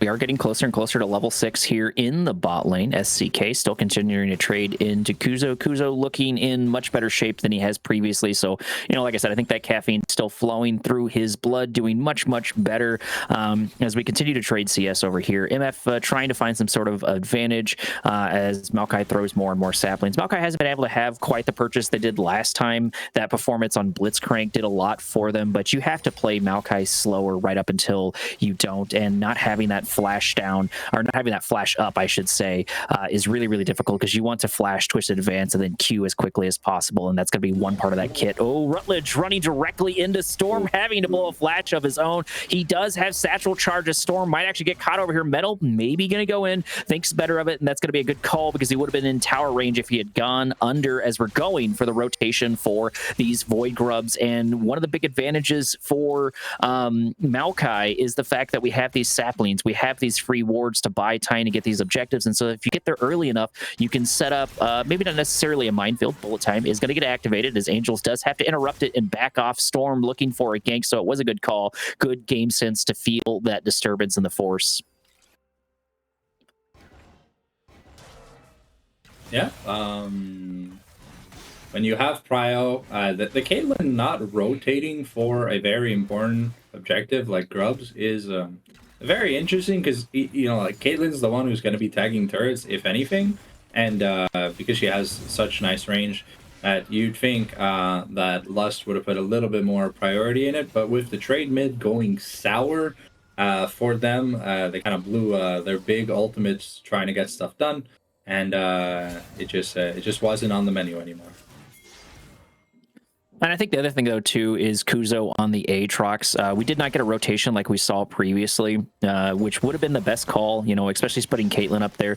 Caitlyn does have a lot to deal with Kuzo, even if Kuzo does stay. But if he's able to close the range, he might be able to pick off a kill. Caitlyn's still very, very powerful. But we didn't get the rotation. You know, at that point, Storm was already in the bot lane area, so it just wasn't feasible for them to go for it, even though it would have been nice for Caitlyn to get their hands on the Void Grubs. But Void Grubs aren't an end-all be-all, even though they're very, very powerful. One of the big things I picked up from the casters at LTA Grand Finals when I went to go see them was, you know, Void Grubs don't necessarily matter if you never touch the chat tower, so maybe that's a strategy Rush is going for. It's a down payment objective because you you get the you get them to take turrets more easily, but if you never have prio in lane to hit the turret, it's not really that worth it. But with a champion like Ziggs, who has a turret execute, it is very, very nice to have. Even like when the turret plates wear off or whatever, it'll mean that sieging, if you have priority in a lane, will definitely be always favored here for Rush. Still continuing the trades, sitting about 10 minutes. Both sides really, really playing this slow, really being cautious and trying to get their tempo back, looking for the appropriate advantage to continue this game in their favor, being very, very cautious. And now we're sitting about 35 seconds or so on the clock for the next upcoming Drake, which would be nice for either side to get their hands on. All three Void Grubs did go to Rush, just like you were saying. Ziggs is really, really going to love that if the Orianna allows them to get close enough to the tower. And so far they have. I think there's only 2 plates in the mid lane on the opposite side, and I don't know how Ziggs' tower is looking. Yeah, you can see here we're going the standard BT build here on MF just to be able to sustain in between trades with the Caitlyn, forcing her to use up a lot of mana, but the BT will mean that the MF should naturally be able to stay healthy. Though this build MF normally builds is a build that is known as a not Mundo killer style build. So hopefully there will be someone else on the team for Rush that can deal with this Mundo. And here we go. We're starting going in, fight. popping Cyclone. Well, looks like we're going to follow it up with Nature's Grass as the other response. As we do get Renata able to do a good chunk of damage. Red absolutely looking in top form as Storm has to flash away. It's 2 down for Blue as we're on the hunt here to try to lock down Storm. But I think we might be wasting just a little bit of time. But maybe Angel still has an angle. There's the bullet time. Yes, indeed. That's going to be a 3rd kill. Feats of Warfare and a Drake falling to Rush, falling to Red side. It was slow right up until it was not. And the gold went where it needed to go. I mean, Ziggs would have probably loved a few kills or whatever, but a kill on the Wukong, so he's going to have his early big power spike. And the MF, who probably has her Bloodthirster on recall. Well, I've got to highlight too, especially with Maokai being one of my favorite supports. Metal's played a fantastic game on the Maokai. He hasn't fallen for a lot of the pitfalls, which are a lot of people play him like Alistair instead of like Maokai, and he's really just sort of bided his time and just leaned very heavily into his really, really powerful kit. The ultimate Nature's Grass does a lot, and so does Twisted Advance. Twisted Advance is so stupidly powerful, and it's deceptively powerful, but his entire kit is like that. The misplacement with the Q does a lot of work too, and so do the saplings. Having those free wards, having that little bit of vision, even though they last pretty quickly, even if you don't do a good amount of damage with them, it's still a very important tool, and it's a way to keep yourself alive too when you go to ward. Yeah, that's really good for obtaining vision, denying vision, and kind of just knowing where the enemy is going to be before they know where you are. So it acts as a pseudo sight stone. So you definitely get a lot of value out of the tree sapling. And here we have the early eclipse on Aatrox. Oh yeah. It does mean that this Mundo, who technically doesn't build armor till his 3rd or 4th item, has to be careful now because you don't want to get you don't want to get womboed by this Aatrox. You know, it's not a Sundered Sky, so there's not going to be as much healing. But the percent health damage from the Eclipse proc that has what, like a 6-second cooldown or something, it can be pretty nasty at the end of the day. And yeah, it does look like they may be setting something up. Bullet time in bot lane. Nature Grass going to get activated, trying to lock down Angel. Good amount of damage back and forward as it looks like there is going to be the death of Caitlyn falling to pieces shortly behind Renata as top lane was brewing up for a gank, but it just was not going to let Wanderer barely able to escape. But this is going to be an MF keeping away from it. Okay, we might have it here with the anti-engage running directly into a bomb as Angel tries to close the distance. The shield coming in, but I think it's going to be too little too late. Oriana trying to keep them alive as now finally that's going to be a dead support, maybe followed by a dead Oriana as Maokai is out for blood. Maokai wants to lock down E-Swag, and we're going for a little bit of a tower dive as Angel tries to dish out the damage. Just one more AA, but it looks like the Ignite is going to finish her off. Yeah, so far, Lust playing this siege heavy comp, but not getting the priority they need to get stuff done. And Angel, oh well, speak of the devil, and we'll caster curse him. Immediate snipe over there on Caitlyn's in. Storm trying to buy a little bit of time to close the distance on Metal, but at this point, you may as well just take anything you can get. I get you want to make the good guy play and give it to Caitlyn, which would be nice, but letting it walk away is even more devastating, unfortunately, for them sides. But at the very least, that's going to be the first little bit of infusion on the other end. However, Ziggs is now pushing in the mid lane, knocking on the door as Shelly spawns in the background. Let's say, like I said, 3 grubs, Ziggs, turret go boom boom, turret went boom boom. Turret indeed did go boom boom in this case. So at this point, we should be seeing a bit of a rotation. Wanderer going to run directly into the Ziggs, shouldn't have the damage, but if E-Swag is able to close the distance, that will be a dead, Yordle? I don't know what to call him. I think he's just a Yordle. He is a Yordle, yeah. I was trying to come up with a funnier name, but that's all I got. I mean, he's the explosives expert, so you could call him a... I want to say the word, but I don't think it's safe to say. Probably not. Maybe we should avoid that one. Either way, we should be seeing a rotation, I hope, from Rutledge. At this point, the tower is down. You may as well go top or bot in order to continue that pushing, in order to continue that pressure. But maybe the goal is to keep their eye open to try to get their hands on the Shelly. If they're able to get Void Grubs and Shelly, that will be a lot of pushing power, a lot of macro power on top of the gold and kills they already have. Yeah, so here we see the Leandries coming in here for the Ziggs. We got the second Faded of Ashes, and I doubt we're going Bloodletter's Curse on Ziggs. So we'll have an answer here to the Mundo should SCK ever get off to the races. And yeah, with the grubs and this perma wave clear that Rush has, it looks like there's not much that Lust can do. They just have to bide their time and pray they start doing good in team fights. I'm starting to wonder about the gold in top lane. Storm going in before I get my question answered as Nature Grass opened up saying with a bullet time as Ziggs able to do a good chunk of damage from the other side. However, this Caitlyn is absolutely chunking as Ignite comes out on the other end. TP coming in, but it's not going to be enough as Wukong, the Monkey King, with that armor shred, following up with a whole bunch of damage. Double ultimate on that side, picking up 2 kills for his team. Storm left here holding the bag as Eastwag does pick up a kill, but is going to get taken down for it. That's going to be a triple kill on the Monkey King. Queenie looking in top form as Metal picks up a kill for themselves as well, sitting at 3-10 at about 18 minutes. And yeah, this if you thought this Wukong was fed, just wait and see.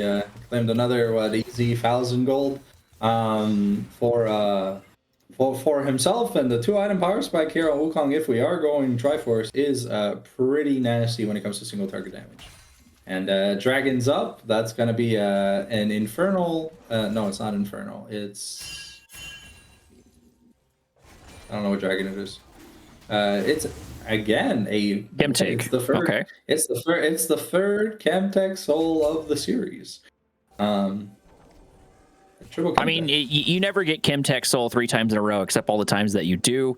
And looking at the CS, man, this is quite a difference in top lane. Prod, can we get an idea on the gold for here in top lane? Because we've got a little bit fed. Looks like it's going to be 58k to 67k. Dr. Mundo definitely does not have the number advantage when it comes to that gold. Really devastating as Aatrox quietly hits 200 CS at about 19 minutes. Yeah, so we are seeing some examples of chovying.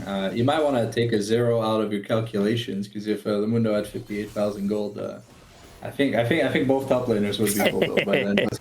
Numbers are hard. No one knows how numbers work. I don't know what you're talking about. Yeah, but no, for sure. I mean, I want to see the Ziggs here come down just to throw the satchel, because he can claim the turret with it. Oh.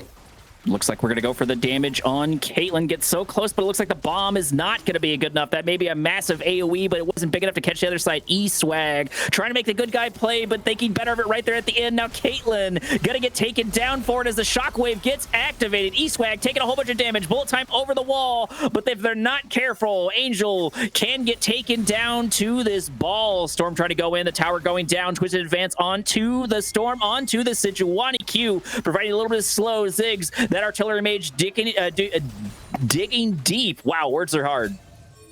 Yep. Sometimes you end up saying different words, but you gotta keep in mind what you're saying. But I had an idea what you were trying to say.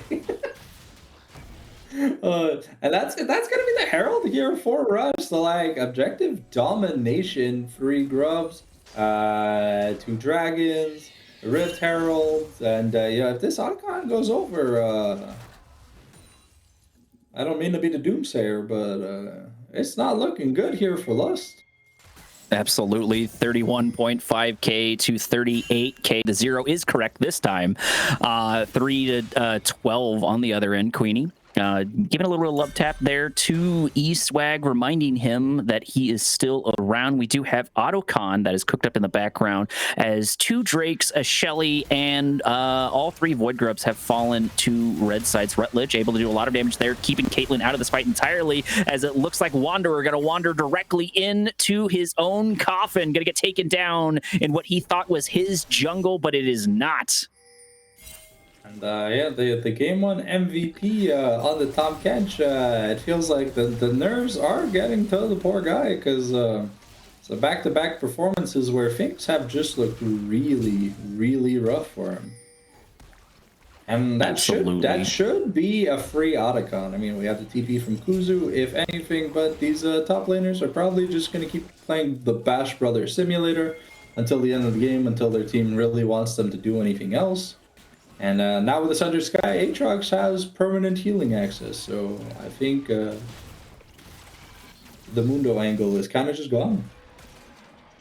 Well, and the thing though too is trying to stop the Otacon is next to impossible. You've got Rutledge just constantly throwing Qs, you know, bombs, everything like that. That's really a nightmare situation to run into a Zig. So they have plenty of time for that, and then to back it up, they still had bullet time ready to go throughout that entire thing. And at this point, Rush is really looking in top form. They're having quite the dominant appearance. You know, they got all the shakies out beforehand as Shelly crashes in on the bot lane, and they're continuing to look good in game number 3. Storm trying to lock down Metal, trying to lock down this Maokai. This could be a good opportunity as unfortunately Wanderer missing the Q. The flash comes over the wall as somehow Metal is able to stay alive.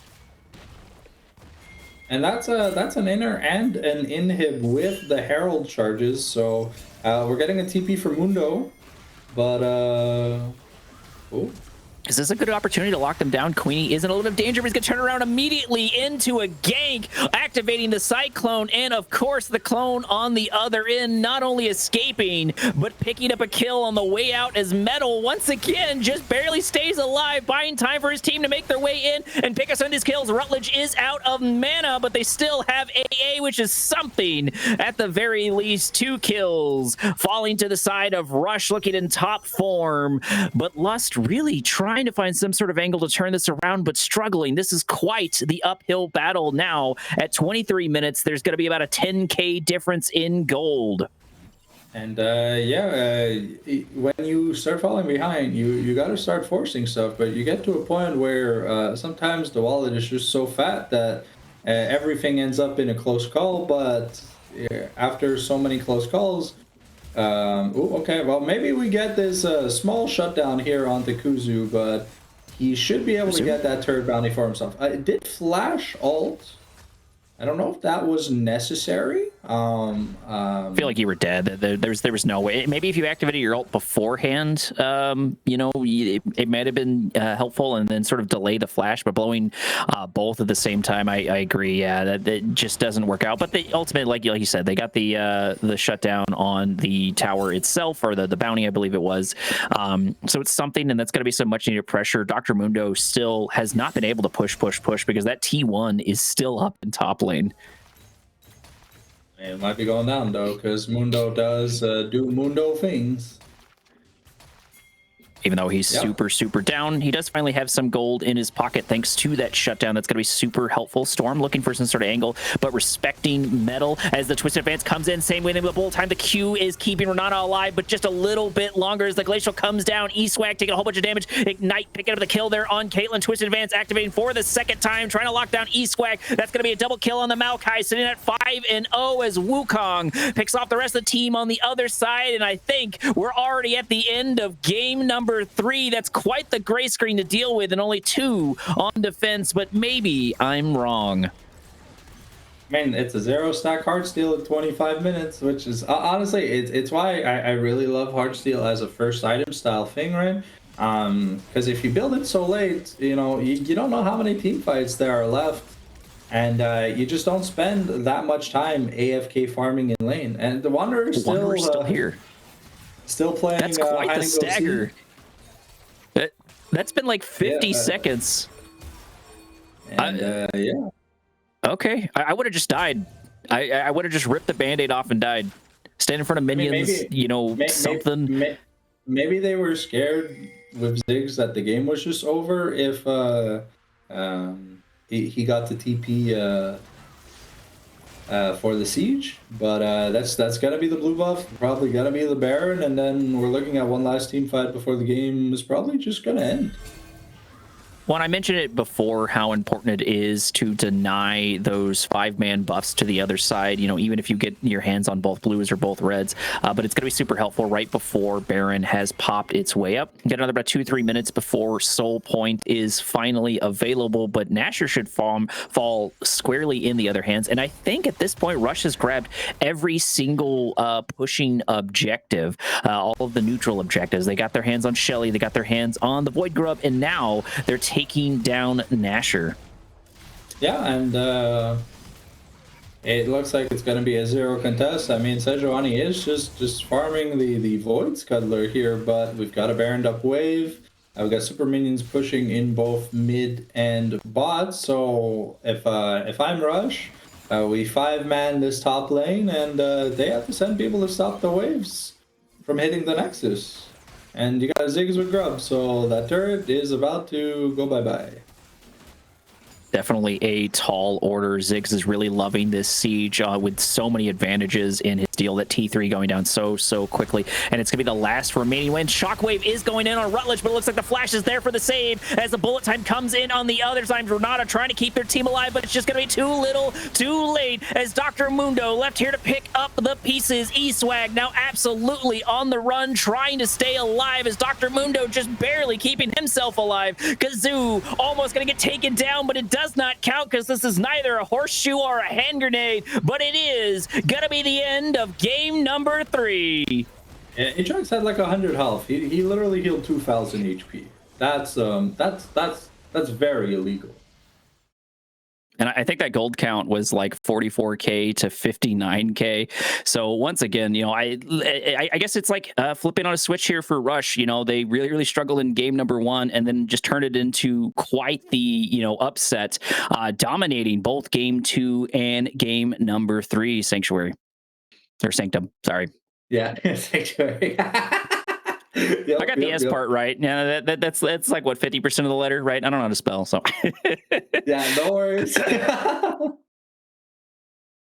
But go ahead. After game 1, that looked like good for the side of us. It looked like, well, I don't know, something must have happened. Rush, they turned the switch on. They decided, well, we're winning this series, and it just became a slaughterhouse. And those games were really fast too. I think they were both sub 30-ish minute games. Pretty close. I think the first one went on a little bit longer. Whatever game had Smolder went on a bit longer than I expected it to, which wasn't too surprising. So yeah. So game number 1 went the longest. But yeah, either way, they wrapped up pretty quick. At some point, Rush just knew what they were doing, and the synergy really kicked in. But with that being said, this is really all we have for y'all today. That's going to be the end of our best of 3 series over on Aegis. I have been your host for the evening, Korak. He has been the Fallen Sanctum. Said it right this time. We have had Proton on production, and most importantly, this has been Aegis AEL.